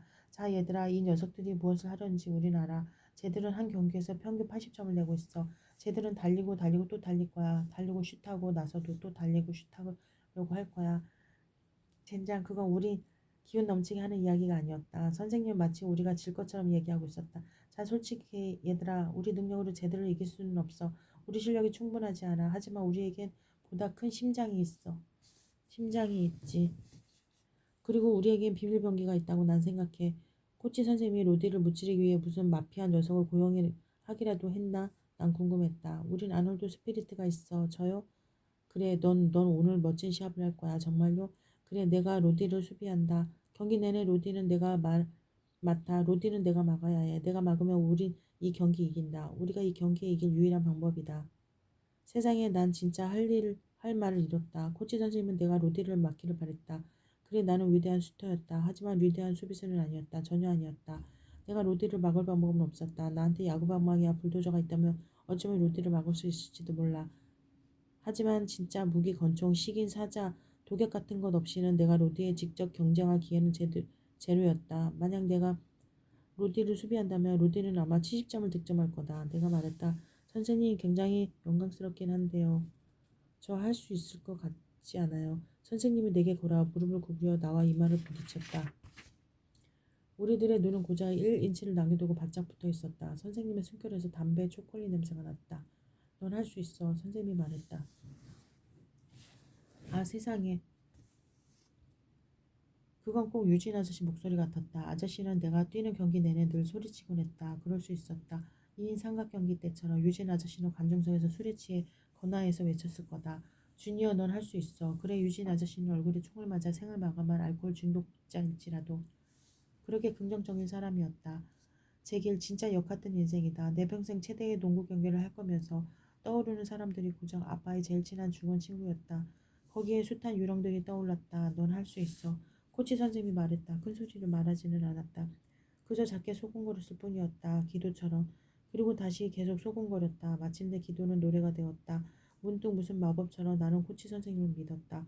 코치 선생님은 신부님이 되고 나는 신부님의 추종자가 되었다. 그리고 나는 신부님을 따라 코트로 나가 내 제일 친한 친구를 뭉개버릴 예정이었다. 난 그렇게 되기를 바랬다. 할 수 있어요. 난 코치 선생님과 우리 팀원들 그리고 세상에서 말했다. 넌 할 수 있어. 코치 선생님이 말했다. 할 수 있어요. 넌 할 수 있어. 네 할 수 있어요. 어른으로부터 그런 소리를 듣는다는 건 정말 놀라웠다. 누군가로부터 그런 말을 듣는다는 건 정말 대단했다. 그건 세상에서 제일 간단한 문제 중 하나일 거다. 고작 몇 마디뿐인 문장이었다. 하지만 몇 마디를 합하면 세상에서 가장 대단한 문장이 된다. 넌 할 수 있어. 난 할 수 있어. 그래 까짓거 어디 한번 해보자고. 우리는 로커룸에서 빠져나와 코트를 달려가며 모두를 미친놈들처럼 소리를 질러댔다. 그거 2,000명의 열광적인 팬들도 함께 고함을 질러댔다. 리어단 밴드가 레드 제플린을 연주했다. 모두를 몸을 풀기 위해 골대에서 슛 연습을 할 때 나는 아빠가 늘 앉던 북서쪽 구석 꼭대기에 아빠가 와 있는지 관중석을 들여다보았다. 거기 아빠가 있었다. 난 아빠에게 손을 흔들었다. 아빠도 내게 손을 흔들었다. 그래 우리 아빠는 어쩔 수 없는 술골이었다. 하지만 내 정식 경기 연주의 연극 소풍을 한 번도 놓친 적이 없었다. 나를 완벽하게 사랑하지 않았을지도 모른다. 하지만 나름대로 할 수 있는 한 나를 사랑했다.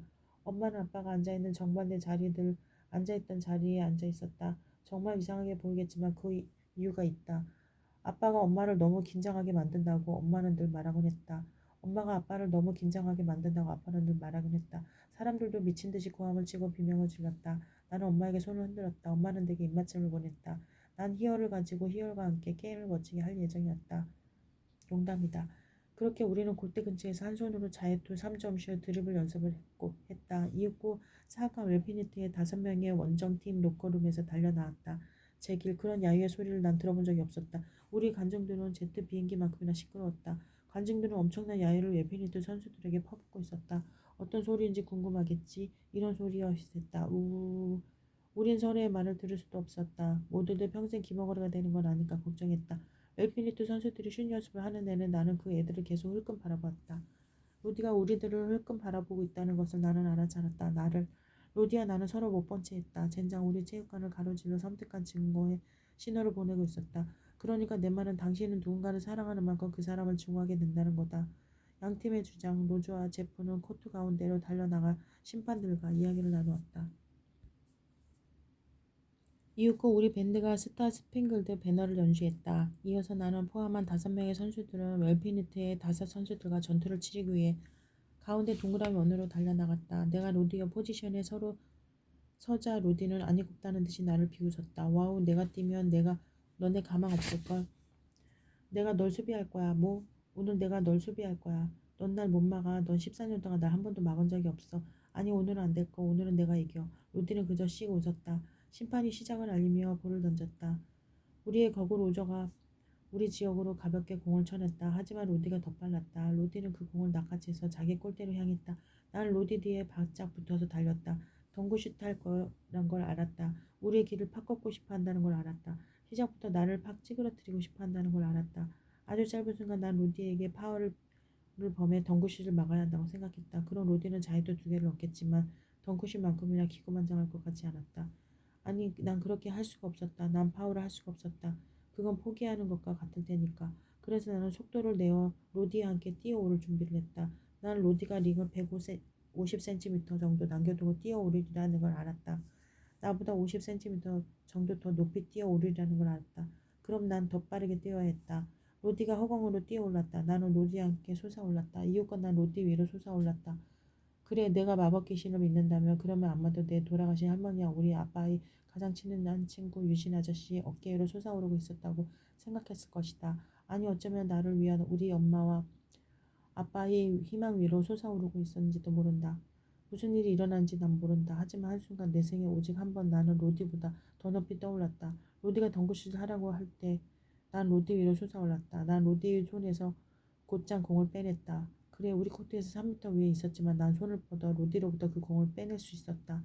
허공에 있었지만 난 로디의 얼굴에 비친 끔찍한 충격을 볼 수 있었다. 내가 로디와 함께 날았다는 걸 로디는 믿을 수가 없었을 것이다. 로디는 자신만이 유일한 인디언 슈퍼맨이라고 생각했다. 나는 공 가지고 땅으로 내려왔다. 방향을 돌려 상대팀 골대로 드리블을 했다. 로디는 화가 나 고래고래 소리 지르며 내 뒤를 바싹 따라왔다. 우리 응원단은 미친 듯이 고함을 질렀다. 내가 방금 한 플레이를 사람들은 믿을 수가 없었다. 그러니까 분명 그런 건 NBA나 대학 농구에서나 일어날 법한 것이었다. 하지만 고등학교 농구에서는 아무도 그렇게 점프하지 못했다. 아무도 그렇게 슛을 막아내지 못했다. 누구도 덩크슛을 하라는 사람의 손에 든 공을 빼내지 못했다. 하지만 그것으로 만족하지 않았다. 전혀 아니었다. 난 점수를 내고 싶었다. 난 로디에게서 공을 빼냈다. 지금 로디 앞에서 점수를 내고 싶었다. 난 로디의 콧대를 기필코 꺾고 싶었다.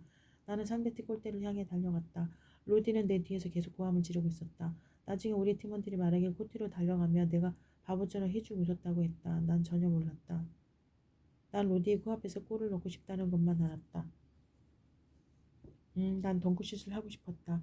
난 내 몸 안에 흐르는 엄청난 아드레날린의 힘으로 골대를 다시 뛰어오를지도 모른다고 생각했다. 하지만 한편으로는 다시 그렇게 뛰어오를 수 없으리라고도 생각했다. 내 안에는 그런 멋진 적분은 한 번밖에 없었다. 난 덩크슛을 하는 선수가 아니었다. 나는 슈터였다. 그래서 3점 슛 라인에 끽하고 멈춰서서 페이크 모션을 취했다. 로디는 감쪽같이 속았다. 내가 슛을 막으려고 나보다 높이 뛰어올랐다. 하지만 난 시야가 깨끗해지도록 기다렸다. 로디가 내 위에 날며 저 멀리서 떠오르며 나를 바라보았다. 로디가 나를 바라보았다. 로디는 속았다는 걸 알았다. 로디는 자그마한 페이크 모션에 속았다는 걸 알았다. 내 슛을 막을 수 없다는 것을 알았다. 로디는 슬퍼 보였다. 제기랄.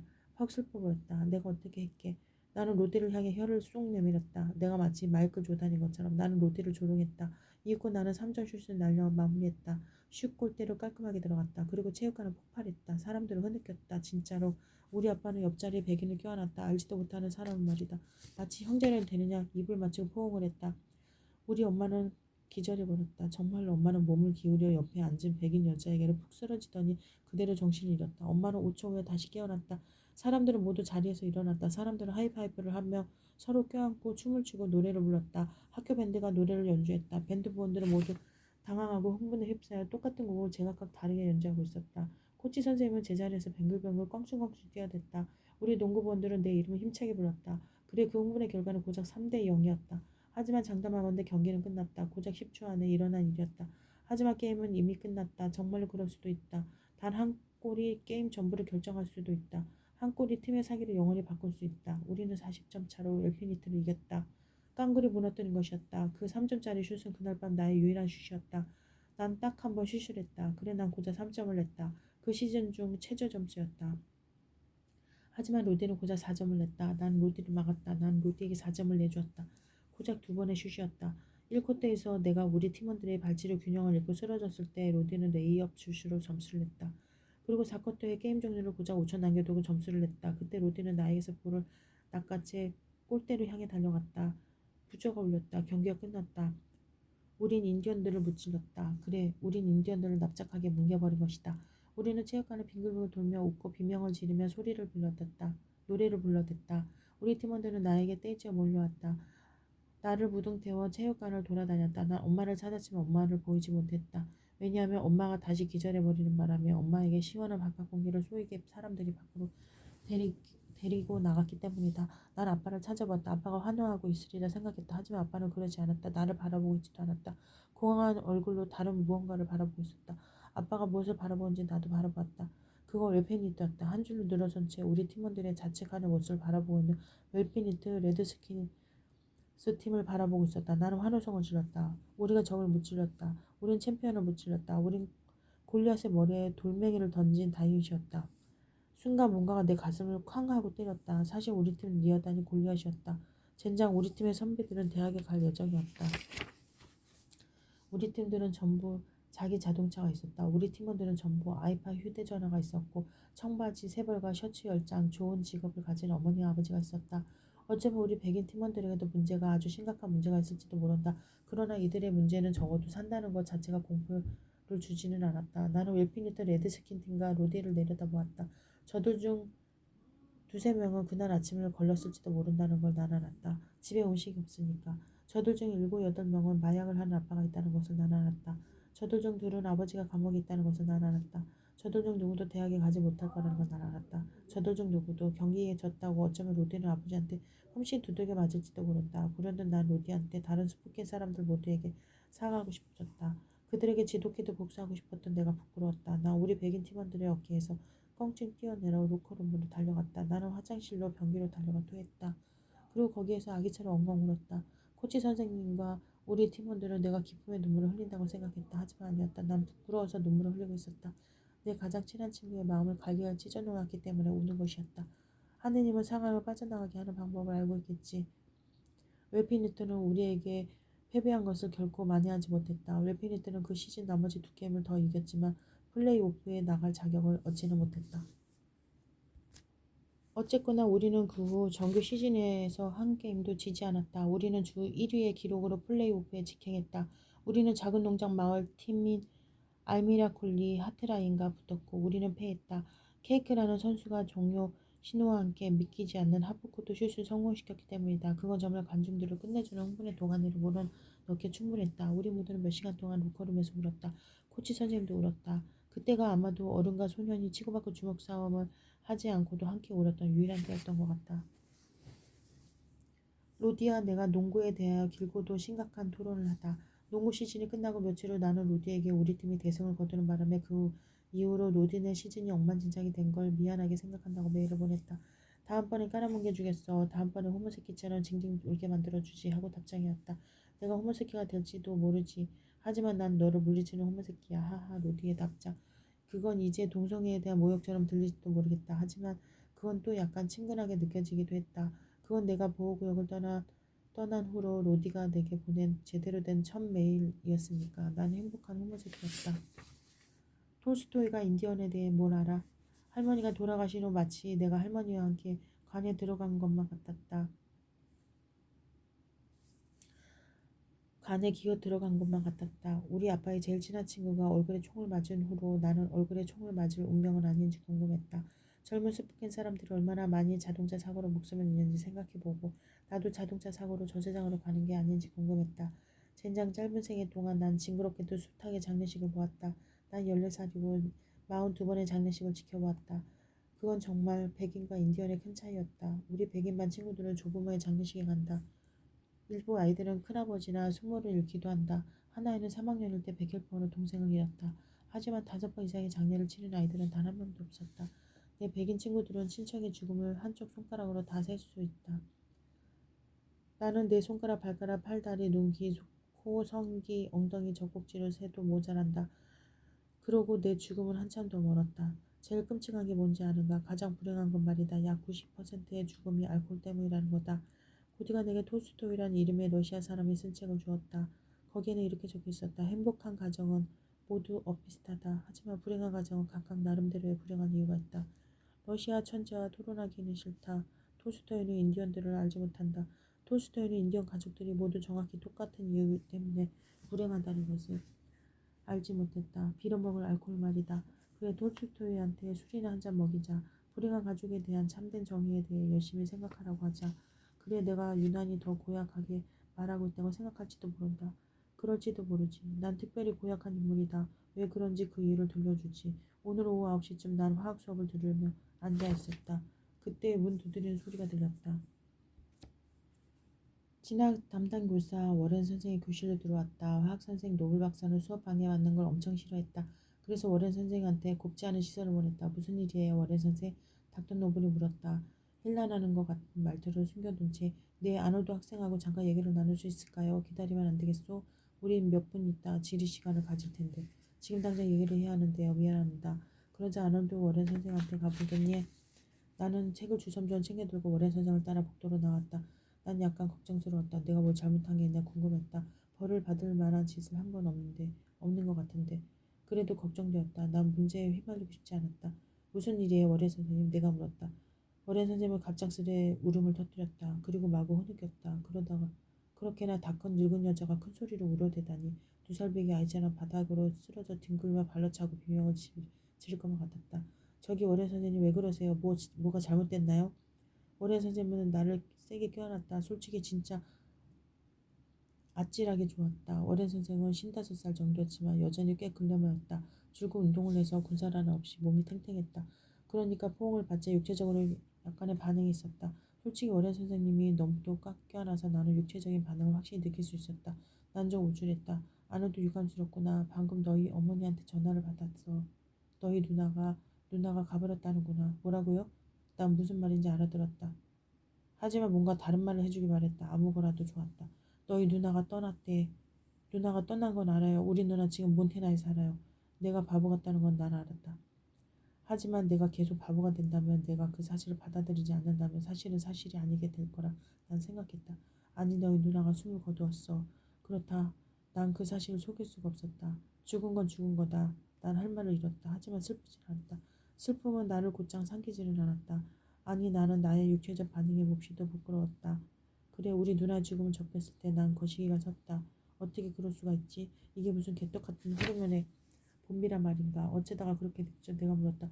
아버지가 널 데리러 오고 계시는 중이야. 곧 오실 거야. 상담실에서 기다리려.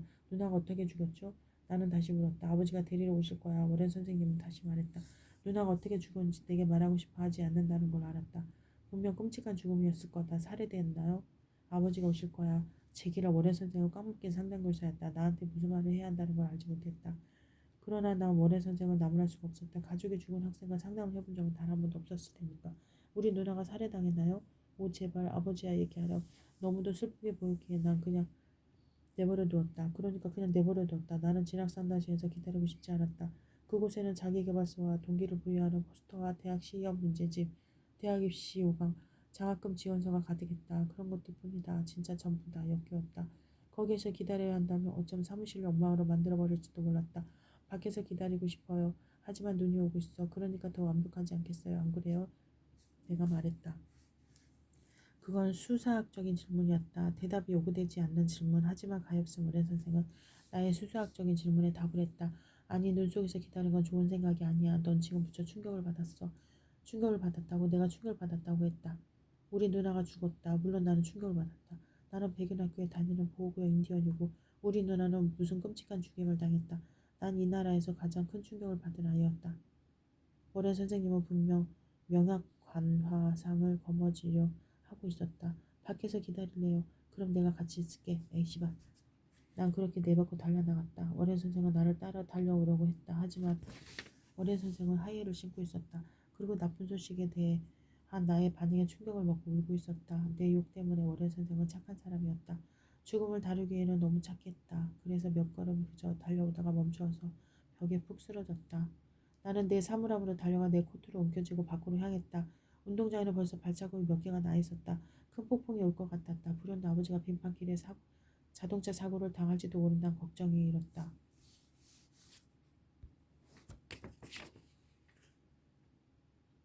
아, 제길 그러면 더 완벽해지겠군. 그래, 인디언이 어떻게 그렇게 완벽해질 수 있을까?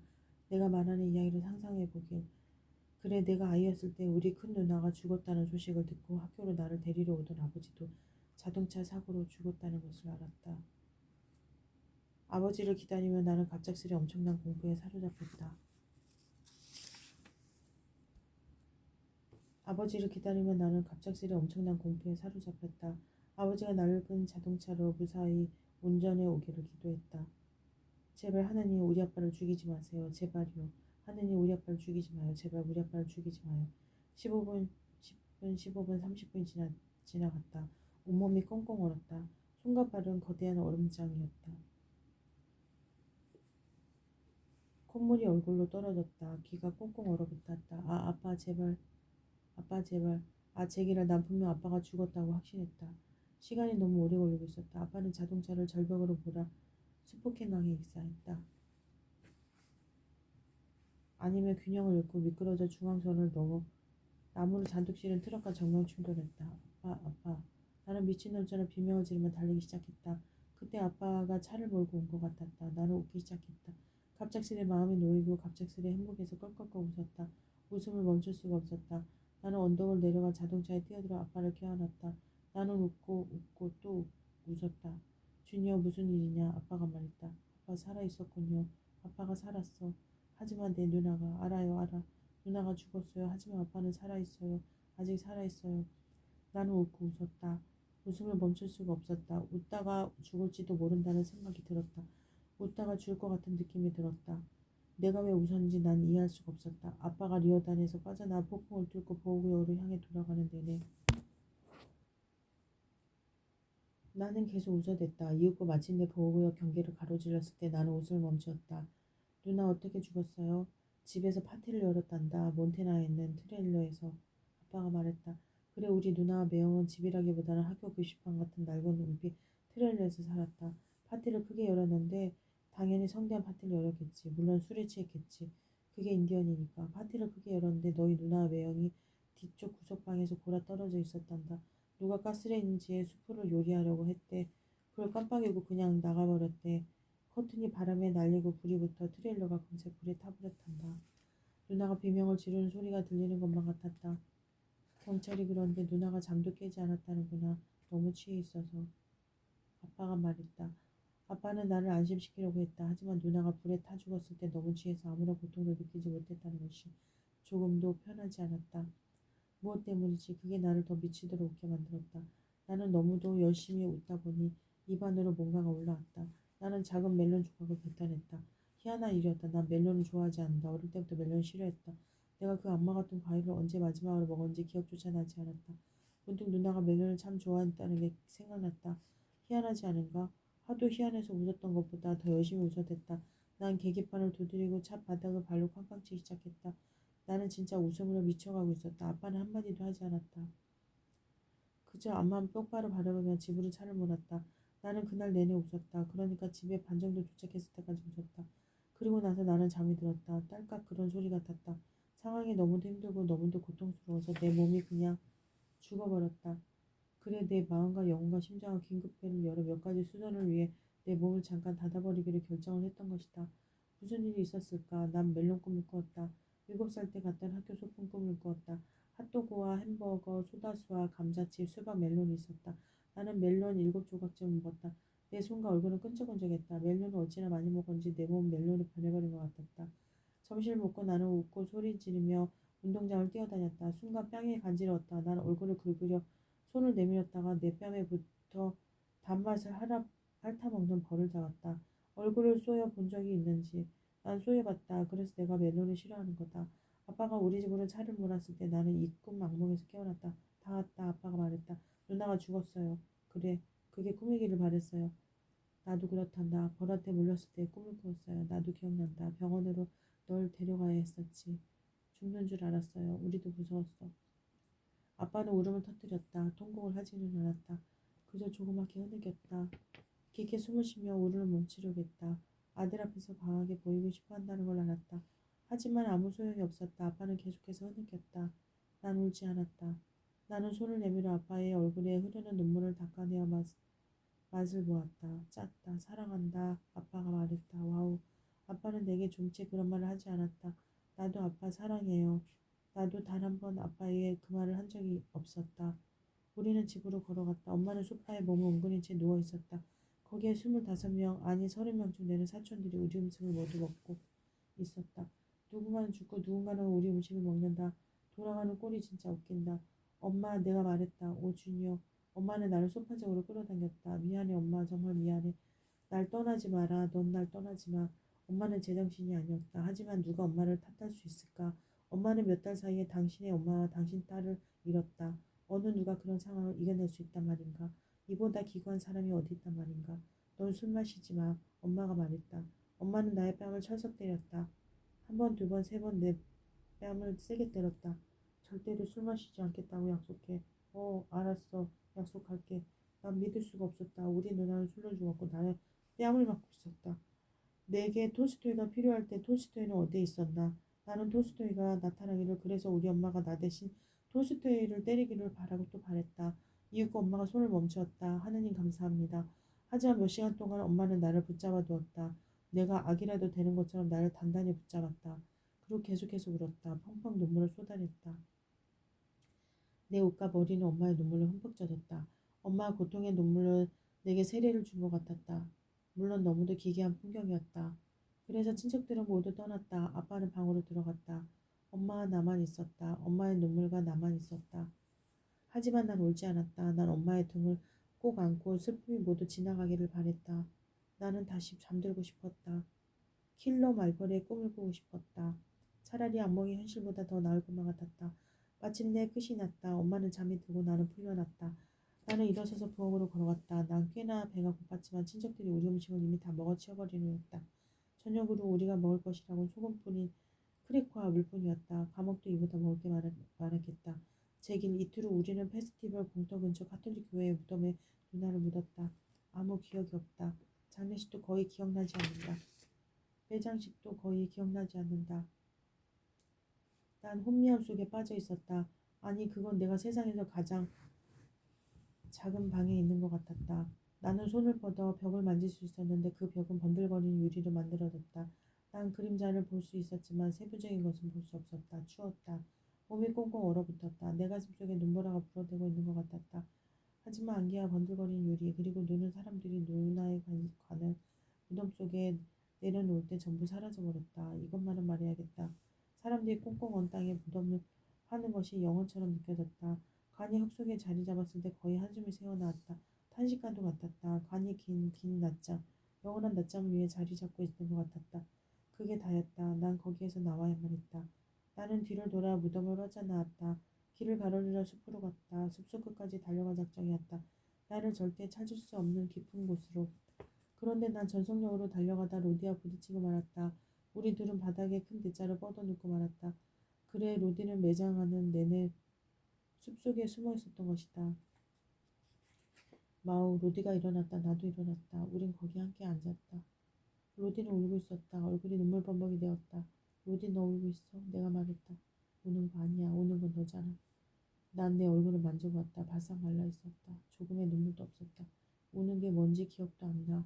내가 말했다. 그 말이 로디의 목을 메이게 했다. 로디는 한숨을 쉬었다. 눈물이 폭포처럼 밀려나왔다. 너 울고 있어. 내가 말했다. 안 운다니까. 그래, 알았어. 난 누나가 보고 싶어. 난 누나를 사랑해. 안 운다고 말했지. 알았어. 나는 손을 뻗어 로디의 어깨에 손을 얹었다. 그건 큰 실수였다. 로디가 내게 주먹을 날렸다. 그러니까 거의 주먹을 날릴 뻔했다. 내게 주먹을 날렸지만 빗나갔다. 로디의 주먹이 빗나갔다. 로디의 주먹이 내 머리 위에서 헛돌았다. 와우, 나 못 쳤잖아. 일부러 놓친 거야. 아니야. 눈물에 가렸기 때문에 빗나간 거야. 그게 웃음을 터뜨리게 했다. 그래, 나는 다시 미친놈처럼 웃기 시작했다. 나는 얼음장처럼 차가운 땅바닥을 구르며 웃고 또 웃었다. 난 웃고 싶지 않았다. 그만 웃고 싶었다. 로디를 붙잡고 로디에게 매달리고 싶었다. 평상시라면 로디를 감히 자기를 비웃는 사람은 누구라도 가만두지 않았을 거다. 하지만 오늘은 평상시가 아니었다. 전부 내 잘못이야. 로디가 말했다. 뭐가 내 잘못이야? 난 로디에게 물었다. 내가 우리를 떠났기 때문에 너희 누나가 죽은 거야. 내가 누나를 죽인 거야. 웃음이 딱 그쳤다. 그런데 다시는 웃지 못할 것 같았다. 로디가 울었다. 내가 누나를 죽였다. 난 누나를 죽이지 않았다. 내가 먼저 보호구역을 떠났기 때문에 누나는 그렇게나 서둘러 결혼을 했고 보호구역을 떠났다. 내가 리어단의 학교를 가버렸기 때문에 누나는 그 값싼 트레일러 몬테나에서 살고 있었다. 내가 백인들과 평생을 보내길 바란다고 생각했기 때문에 누나는 불에 타 죽었다. 모두 나의 잘못이었다. 난 내 놈이 싫어. 내가 미워. 널 증오해. 그러더니 로디는 벌떡 일어나 멀리 달려가 버렸다. 로디는 달려갔다. 로디는 무엇이든 누구든 그 어떤 것으로부터 절대 멀리 달아나지 않았다. 하지만 지금 로디는 달려가고 있었다. 나는 숲속으로 사라져가는 로디를 바라보았다. 다시 로디를 보았는지 궁금했다. 다음날 아침 나는 학교에 갔다. 다른 건 할 줄 아는 게 아무것도 없었다. 엄마가 식구들 위해 요리를 하고 아빠가 다시 침실 속으로 숨어 들어가리란 걸 알았다. 이윽고 모두가 누나 머리에 대해 이야기할 것이란 걸 알았다. 그 시간 내내 나는 생각하고 있겠지. 그래, 내가 보호구역을 떠나서 어떻게 누나가 죽은지 그 이야기를 해줄까? 그 시간 내내 모두 술을 마시고 술에 취해 정신을 잃고 슬픔에 빠지고 천박해질 것이다. 그래, 말이 안 되는 것 같지. 젊은 신혼부부의 술 취한 죽음을 우리가 과연 어떻게 추모하게. 그래, 취하자. 그래, 이봐. 난 사악한 짐승이 아니야. 사람들이 매우 슬프다는 걸 안다. 우리 누나의 죽음이 자기들 삶의 모든 죽음을 기억하게 만든다는 것을 알아. 죽음은 죽음을 더하지 않는다는 걸 안다. 그것은 곱하기니까. 그래도 나는 자리를 지키고 앉아 모두가 취해가는 걸 바라볼 수가 없었다. 난 그럴 수가 없었다. 술에 취하지 않은 인디언들이 가득 찬 방이 내게 주어진다면, 그래서 우리 누나에 대해 웃고 울고 떠들 수 있는 방이 주어진다면, 그러면 나는 그 세레모니 속에서 그들과 함께 기쁘게 어울렸을 거다. 하지만 모두가 술에 취해 있었다. 모두가 불행했다. 그들은 정확히 똑같은 방법으로 술에 취해 불행했다. 그래서 나는 우리 집에서 뛰쳐나와 학교로 갔다. 나는 눈길을 듣고 몇 킬로미터를 걷기 시작했다. 우연히 인디언 사무소에서 일하는 백인이 나를 태워 학교 정문까지 데려다 주었다. 나는 북적거리는 복도로 걸어 들어갔다.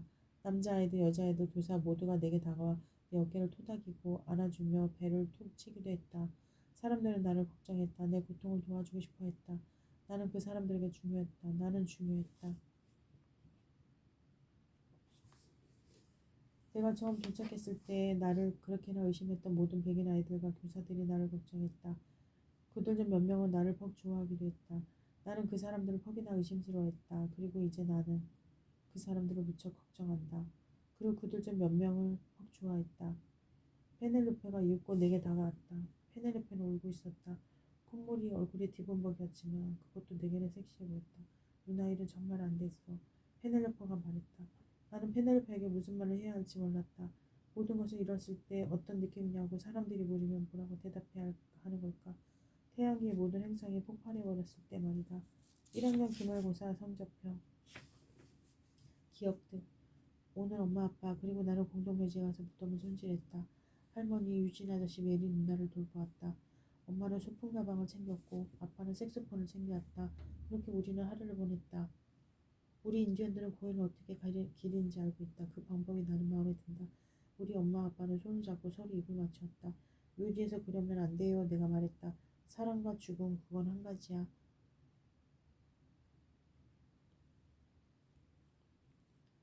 아빠가 말했다. 아빠 미쳤어요. 난 너한테 미쳐 있어. 아빠는 나를 안았다. 그리고 아빠는 엄마를 안았다. 엄마의 눈동자에는 눈물이 가득 고여 있었다. 주니어, 난 내가 무척이나 자랑스럽다. 그건 엄마가 할 수 있는 최고의 찬사였다.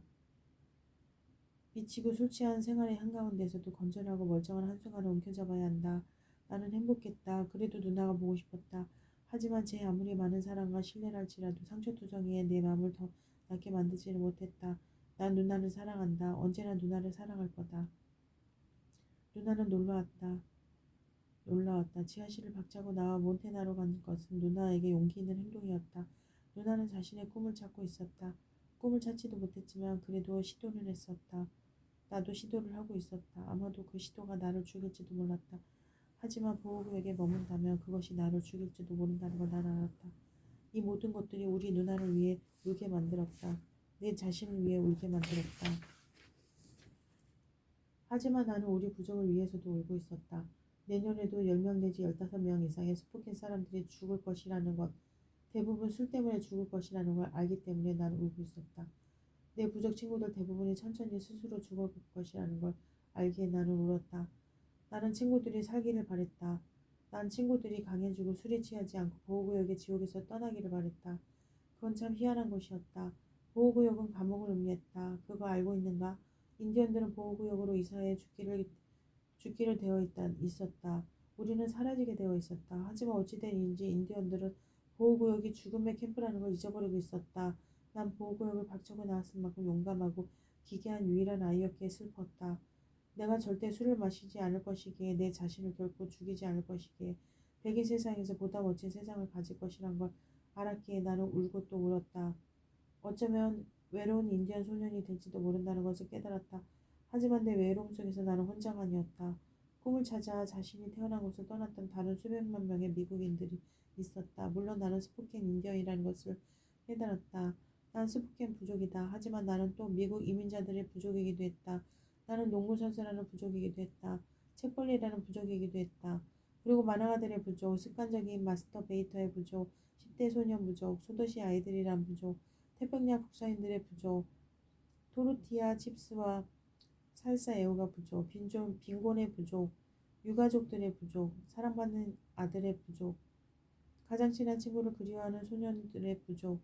그건 어마어마한 깨달음이었다. 그 순간 내가 괜찮아질 것이란 걸 알았다. 하지만 또 괜찮아지지 않을 것 같은 사람들이 생각났다. 로디가 생각났다. 난 로디가 무척이나 그리웠다. 난 로디를 찾아가 로디를 껴안고 싶었다. 떠났던 걸 용서해 달라고 빌고 싶었다. 거북이 호수 이야기. 보호구역은 아름답다. 진짜다. 한번 둘러보라. 도처에 소나무가 있다. 수천 그루의 폰데로사 소나무가 있다. 수백만 그루 그걸 당연하게 여기는 사람도 있을 거다. 그냥 소나무이니까. 하지만 여기 소나무들은 곱게 뻗어 있고 초록색과 갈색이 근사하게 어우러져 있다. 어린 소나무들은 약 30m 정도 되고 300년 이상 지난 것도 있다. 미국보다 더 오래된 것이다. 어떤 것들은 에이브레임 링컨이 대통령이었을 때도 살아있었다. 어떤 것들은 조지 워싱턴이 대통령이었을 때도 살아있었다. 어떤 것들은 벤자민 플랭클린이 대통령이었을 때도 살아있었다. 난 지금 나이듦에 대해 말하고 있는 거다. 어쩌면 난 그동안 100그루 정도의 나무에 올랐을 거다. 우리 집 마당에는 12그루의 나무를 탔다. 다른 50 또는 60그루의 나무는 들판 건너 작은 숲에 있다. 또 다른 20 또는 30그루는 우리 작은 마을에 있다. 그리고 깊은 숲속으로 조금 멀리 가면 있다. 거북이 호수를 지나 웨스트엔드로 가는 고속도로 옆에 큰 괴물 같은 나무가 자리 잡고 있다. 그건 30m도 훨씬 넘는다. 45m쯤 될지도 모른다. 그 나무 하나만으로도 집을 지을 수 있을 정도다. 우리가 어렸을 때, 그러니까 10살쯤이었을 때 로디와 나는 그 나무에 오른 적이 있었다. 그건 어쩌면 멍청한 짓이었을지도 모른다. 그래, 그건 멍청했다. 우린 나무꾼도 뭣도 아니었다. 손발 그리고 멍청한 윤 말고는 아무것도 없었다. 하지만 우린 그날 나무에서 떨어지는 걸 두려워하지 않았다. 다른 때 같았으면 나는 떨어질까 몸이 오싹했을 것이다. 몇 살을 먹어도 떨어진다는 건 언제나 두렵다. 하지만 그날은 중력이 무섭지 않았다. 제길 중력이란 존재하지도 않았다. 7월이었다. 미치도록 덥고 건조했다. 거의 2달 동안 비가 내리지 않았었다. 땅이 쩍쩍 갈라지는 불볕더위, 뜨거운 하늘을 독수리들이 원을 그리며 날아다니고 있었다. 로디와 나는 다른 것보다 5도 정도 시원한 우리 집 지하실에 앉아서 책을 읽거나 텔레비전을 보거나 비디오 게임을 했다. 로디와 나는 가만히 앉아서 주로 에어컨을 꿈꾸었다. 로디가 말했다. 내가 부자가 되고 유명해지면 방마다 에어컨이 있는 집을 살 거야. 시어스 백화점에 가면 집 전체를 시원하게 해주는 커다란 에어컨이 있어. 내가 말했다. 에어컨 하나로? 로디가 물었다. 그래, 집 밖에 두고 구멍 같은 것을 통에 연결하는 거야. 와우, 그게 얼마래? 몇천 달러 하지 않을까? 난 그런 돈 절대 못 가질 거야. NBA에서 뛰면 벌 수 있어. 그래, 하지만 난 아마도 스웨덴이나 노르웨이, 러시아 그런 데에 프로농구 경기에서 뛰어야 할걸. 그러면 에어컨은 필요 없을 거야. 아마도 이글루나 술록 가죽 그런 데서 살 거야. 넌 시애틀에서 뛸 수 있을 거야, 임마. 그래, 맞아. 로디는 스스로를 믿지 않았다. 조금 더 그래서 나는 로디에게 기운을 북돋아 주었다. 넌 보호구역에서 제일 강한 녀석이야. 내가 말했다. 알아. 넌 제일 빠르고 제일 강해. 게다가 제일 잘생겼지. 나한테 내 얼굴 닮은 개가 있으면 엉덩이를 면도해서 뒤로 걷는 걸 가르쳤을 텐데. 예전에 너 같은 여드름이 난 적이 있었어. 그래서 터뜨렸거든. 그랬더니 꼭 너 같은 거야. 한 번은 내가 핫도그 3개 하고 조개 수프 같은 것을 먹고 마룻바닥에 전부 설사를 했어. 그거 너 같더라. 그리고 내가 그걸 먹었다지. 로디가 말했다. 우린 서로 멍청하게 웃어지겠다. 우리는 땀나도록 웃었다. 웃기지 마. 웃기도 너무 더워. 내가 말했다. 이 집에 앉아있기도 너무 더워. 수영하러 가자. 어디로? 거북이 호수. 좋아. 내가 말했다. 하지만 우린 거북이 호수가 무서웠다. 그건 작은 연못이었다. 고작 둘레가 1.5km 될까? 더 작을지도 몰랐다. 하지만 깊었다. 엄청나게 깊었다. 아무도 바닥에 이른 적이 없었다. 난 수영을 잘하지 못한다. 내가 물에 가라앉아 죽었는데 아무도 내 몸을 찾지 못하면 어쩌나 늘 두려웠다. 어느 해인가 과학자들이 작은 잠수함을 가지고 와서 바닥을 측정하려고 했다. 하지만 호수에 침전물이 많고 진흙이 많아서 앞을 볼 수가 없었다. 거기다가 근처에 우라늄 강산이 수중 음파 탐지기 기계를 엉망으로 만들어버려서 앞을 볼 수 없었다. 그래서 깊이를 제대로 알 수가 없었다. 호수는 둥글었다. 원처럼 둥글었다. 그래서 과학자들은 호수가 아마도 오래된 그리고 휴먼 상태에 있는 화산 분화구였을지도 모른다고 말했다.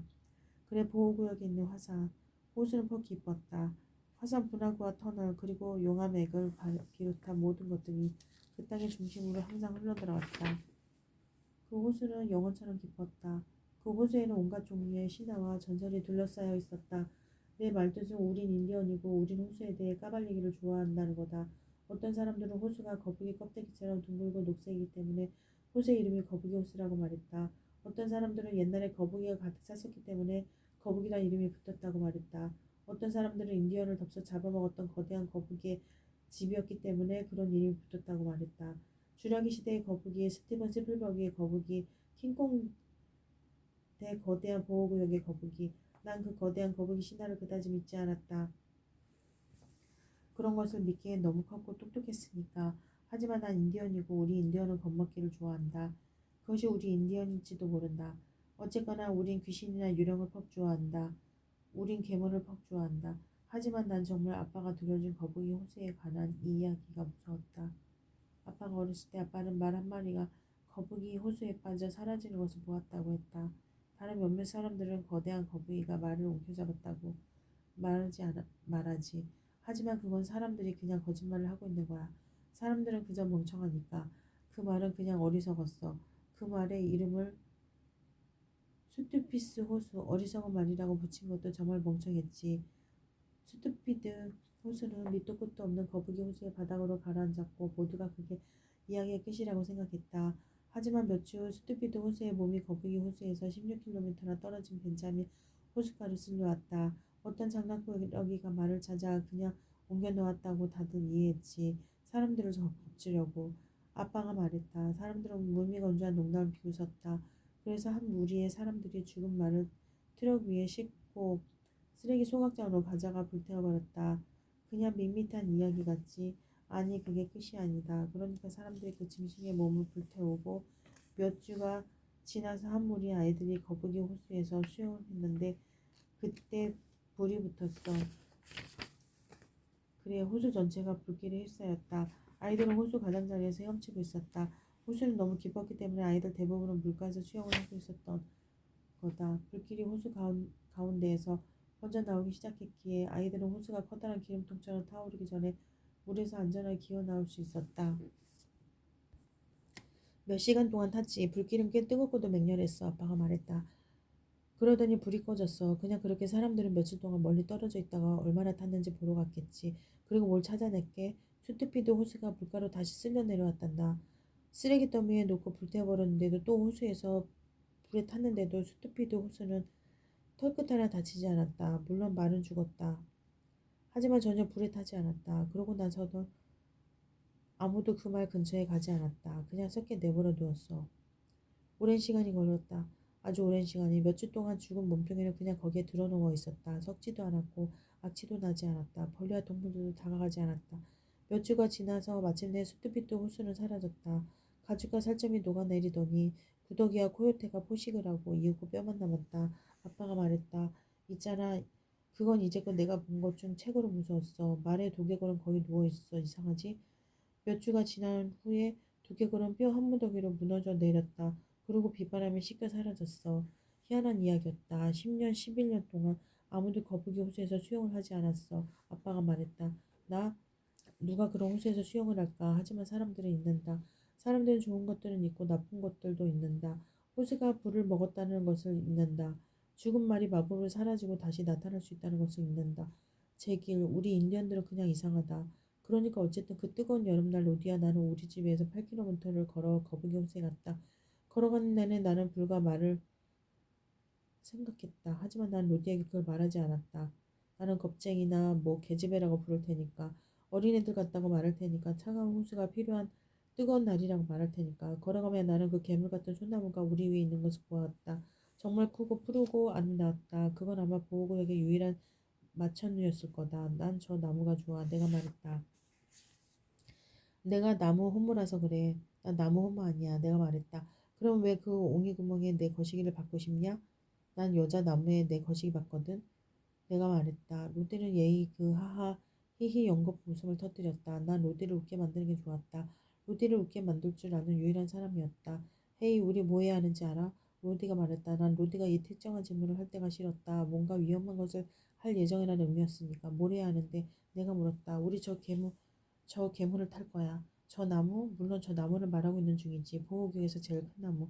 그건 정말 토론할 계제가 아니었다. 난 나무에 올라가야 했다. 로디는 내가 자기와 함께 그 나무를 타야 한다고 했다.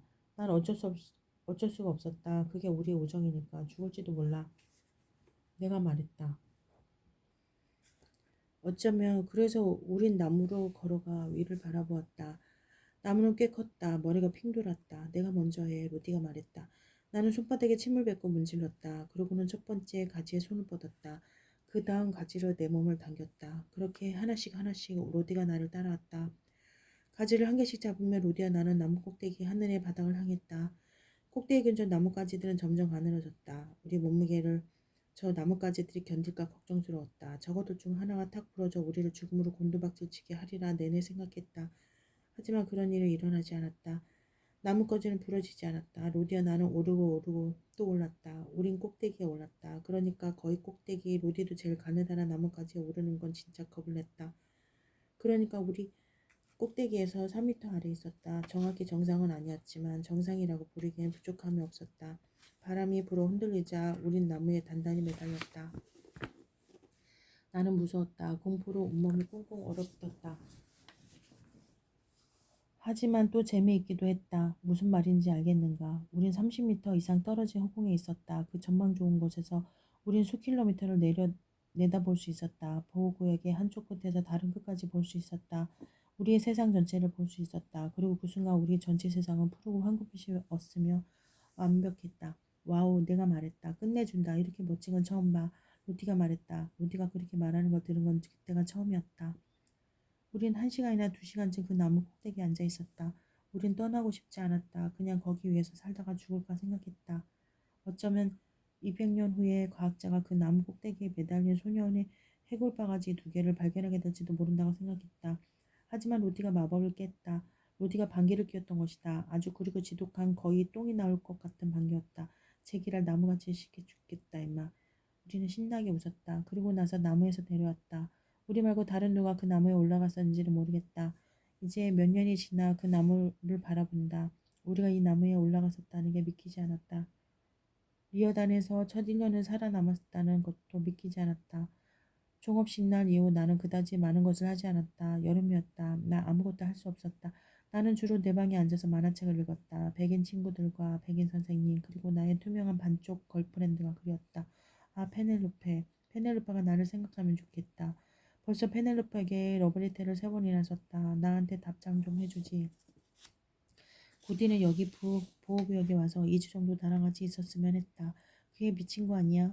장학금을 받고 이스턴 워싱턴 대학으로 가게 된 로저는 자기 농구부 유니폼을 기꺼이 내게 주었다. 넌 스타가 될 거야. 로저가 말했다. 난 미래에 대해서 희망적이기도 멍청하기도 했다. 그러다 문득 어제 나는 우리 집 거실에 앉아서 꿀벌에 대한 다큐멘터리 프로그램을 보고 있었다. 그때 누군가 문을 두드렸다. 들어오세요. 내가 외쳤다. 로디가 걸어 들어왔다. 와우 그래. 우린 늘 그렇게 불꽃 튀는 대화를 했었다. 왜 왔어? 내가 물었다. 지겨워서. 널 마지막으로 보았을 때 넌 날 겁주려고 날리려고 했었지. 넌 날 주먹으로 날리려고 했지. 내가 말했다. 빗나갔지. 내 코를 부러뜨리려고 한다고 생각했는데 내 코를 부러뜨리고 싶었어. 있잖아. 그건 그리 좋은 방법은 아닌걸. 뇌수종인 대갈통에 주먹질을 하는 건 말이야. 아 젠장. 더 이상 내 뇌를 손상시킬 수 없었어. 내가 벌써 내 진탕 안 줬냐? 줬지. 내 이마에 세 발을. 야 임마. 그 깨맨 것하고 나하고는 아무 상관없어. 내 뇌진탕하고만 상관은 있어. 나도 웃었다. 로디도 웃었다. 난 내가 날 미워한다고 생각했어. 내가 말했다. 미워하지. 근데 그것도 지겨워. 그래서 내가 어쩌면 농구하고 싶어 하지 않을까 해서 잠시 나는 싫다고 말할까 생각했다. 내 엉덩이를 할 때라는 말을까 생각했다. 사과를 하라고 할까 생각했다. 하지만 난 그럴 수 없었다. 로디는 절대 달라지지 않을 테니까. 가자, 내가 말했다. 우리는 고등학교 뒤 농구 코트를 향했다. 그물이 달린 낡은 골대 2개가 있었다. 몇 분 동안 천천히 술술 날렸다. 우린 말을 하지 않았다. 그냥 농구만 했다. 당연히 로디는 더워졌다. 연달아 슛을 15개인가 20개를 던졌으니까. 나는 리바운드를 공을 로디에게 계속 던져주고 있었다. 이윽고 나도 더웠다. 나는 연달아 21개를 던졌다. 로디가 나를 위해 리바운드를 해주었다. 1대1 할래? 로디가 물었다. 그래. 넌 절대로 1대1로 나를 이기지 못했어. 이 계집애야. 로디가 말했다. 그래. 달라질 걸 오늘은 아니야. 로디가 말했다. 오늘이 아닐지도 모르지. 하지만 언젠가 로디가 말했다. 로디가 내게 공을 넘겼다. 나는 손으로 공을 들렸다. 내년에 어느 학교 갈 거야? 내가 물었다. 어디를 생각하는데 멍청아. 바로 여기 내가 있는데. 나랑 같이 리어단으로 갈 수도 있어. 벌써 나한테 한번 물었었잖아. 그래. 하지만 그건 아주 오래전에야. 모든 일이 일어나기 전, 우리가 재능을 알기 전에. 그래서 다시 너한테 묻는 거야. 나랑 같이 리어단으로 가자. 로디는 숨을 깊게 쉬었다. 아주 잠깐 로디는 눈물을 흘릴 것 같았다. 정말 로디가 눈물을 흘릴 리가 이라 생각했다. 하지만 로디는 울지 않았다. 있잖아, 나 책 읽고 있어. 로디가 말했다. 와우, 내가 책을 읽어? 놀란 반 비웃음 반이었다. 역시나 처먹어. 로디가 말했다. 우린 웃었다. 어쨌든 난 고대 인디언들에 관한 책을 읽고 있는 중이야. 우리가 유목민으로 살았던 것에 대하여. 그래서 내가 말했다. 그러니까 사전에서 유목민을 찾아봤어. 뜻은 음식과 가축에게 풀을 먹을 땅을 찾아 이리저리 계속 떠돌아다니는 사람들이래. 맞는 것 같은데 사실 인디언들은 더 이상 유목민이 아닌 것 같아. 대부분의 인디언들이 어쨌든 말이야. 그래, 우리 유목민이 아니지. 내가 말했다. 난 유목민이 아니야. 이 보호구역에 있는 누구도 거의 유목민이 아니야. 너만 빼놓고 넌 유목민이야. 그러거나 말거나. 아니, 진지하게 들어봐. 난 언제나 내가 떠날 거라는 걸 알았어. 내가 우리를 남겨두고 세상을 여행하기 위해 떠날 거라는 걸 알았어. 몇 달 전 내 꿈을 꾸었어. 넌 중국의 만리장성에서 있는데 행복해 보이더라. 나도 너 때문에 행복했어. 로디는 울지 않았다. 하지만 난 울었다. 넌 옛날에 유목민이야. 넌 음식과 물, 초원을 찾아서 늘 세상을 계속 돌아다닐 거야. 그거 정말 멋져. 난 좀 채 말할 수가 없었다. 고마워. 그래, 잊지 말고 나한테 엽서나 보내란 마. 어디를 가든 난 언제까지나 로디를 사랑할 거다. 언제까지나 로디를 그리울 거다. 늘 할머니와 누나, 유진 아저씨를 사랑하듯이 내가 늘 우리 보호구역과 우리 부족을 사랑하듯이 내가 떠났던 걸 그들이 언젠가 용서해 주리라 바라며 난 기도했다.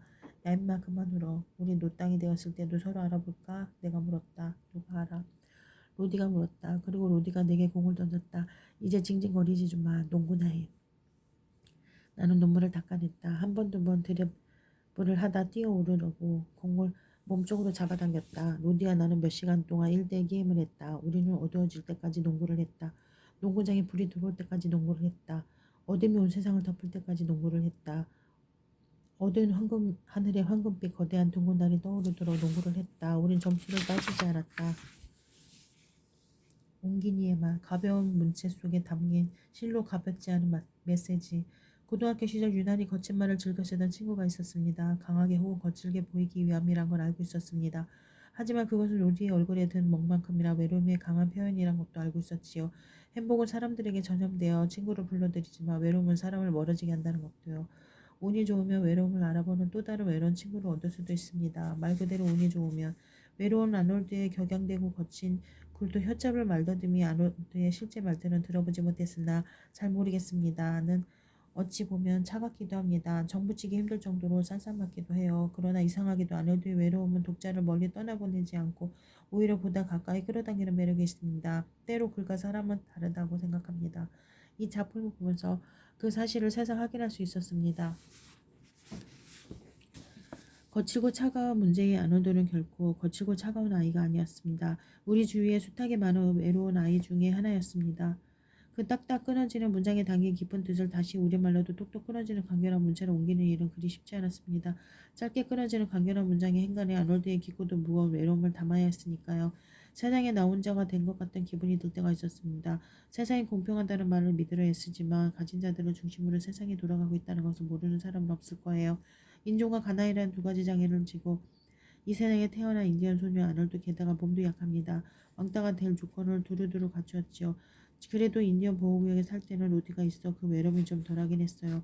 희망을 찾아 보호구역을 나와 스스로 좋은 학군의 고등학교로 옮기고 난 후에 그나마 하나밖에 없는 친구 로디마저도 등 돌렸습니다. 정말이지 아놀드는 세상에 혼자가 된 것 같았습니다. 처음 아놀드의 백인마을 고등학교의 생활을 읽으며 제 고등학교적 등교 시간이 오버랩되었습니다. 그때 웬일인지 군복을 입은 군인 교련 선생님이 선도부와 같이 정문을 지키고 있었습니다. 이름표는 정문을 통과하기 전 가슴을 달고 들어와야 한다는 걸 알고 있었지만 그날은 아침부터 친구들과 이야기에 빠지는 바람에 그만 정문을 막 통과한 후에야 이름표 생각이 나 서둘러 이름표를 달았습니다. 그 뭘로 저는 여학생과 남학생, 전교생 모두 교실 들어가도록 정문 앞에 서 있어야 하는 벌을 받았습니다. 흘끔흘끔 지나가며 쳐다보는 남학생들의 시선이 그때는 정말 죽고 싶을 정도로 창피했습니다. 아놀드가 백인 학교에서 마스코트가 된 것 같은 느낌이 들었던 것처럼 저 역시 전교생에게 나쁜 본보기가 된 것 같은 느낌이 들었습니다. 그 다음부터 학교 정문을 통과하는 것은 지옥길을 지나가는 것이었습니다. 선도부 아이들이 정문에 나와 있는 시각보다 일찍 교실에 도착하느라 제 도시락을 챙겨야 하는 어머니의 새벽 잠까지 빼앗았지요. 새벽 등교를 하며 그때는 정말 아놀드처럼 세상에 혼자가 된 것만 같았습니다. 그러나 아놀드는 저처럼 바보가 아니었습니다. 세상에는 여러 부족이 있고 자신은 이미 그 여러 부족에 속해 있다는 것을 깨닫습니다. 이 작품의 변형을 마친 지금 아놀드가 더 이상 외로울 것 같지 않아 조금 마음이 놓입니다. 외로움에 빠진 많은 10대들이 이 책을 통해 아놀드가 찾아냈던 부족들을 찾을 수 있으면 좋겠습니다. 고마워 아놀드. 2008년에 김선희.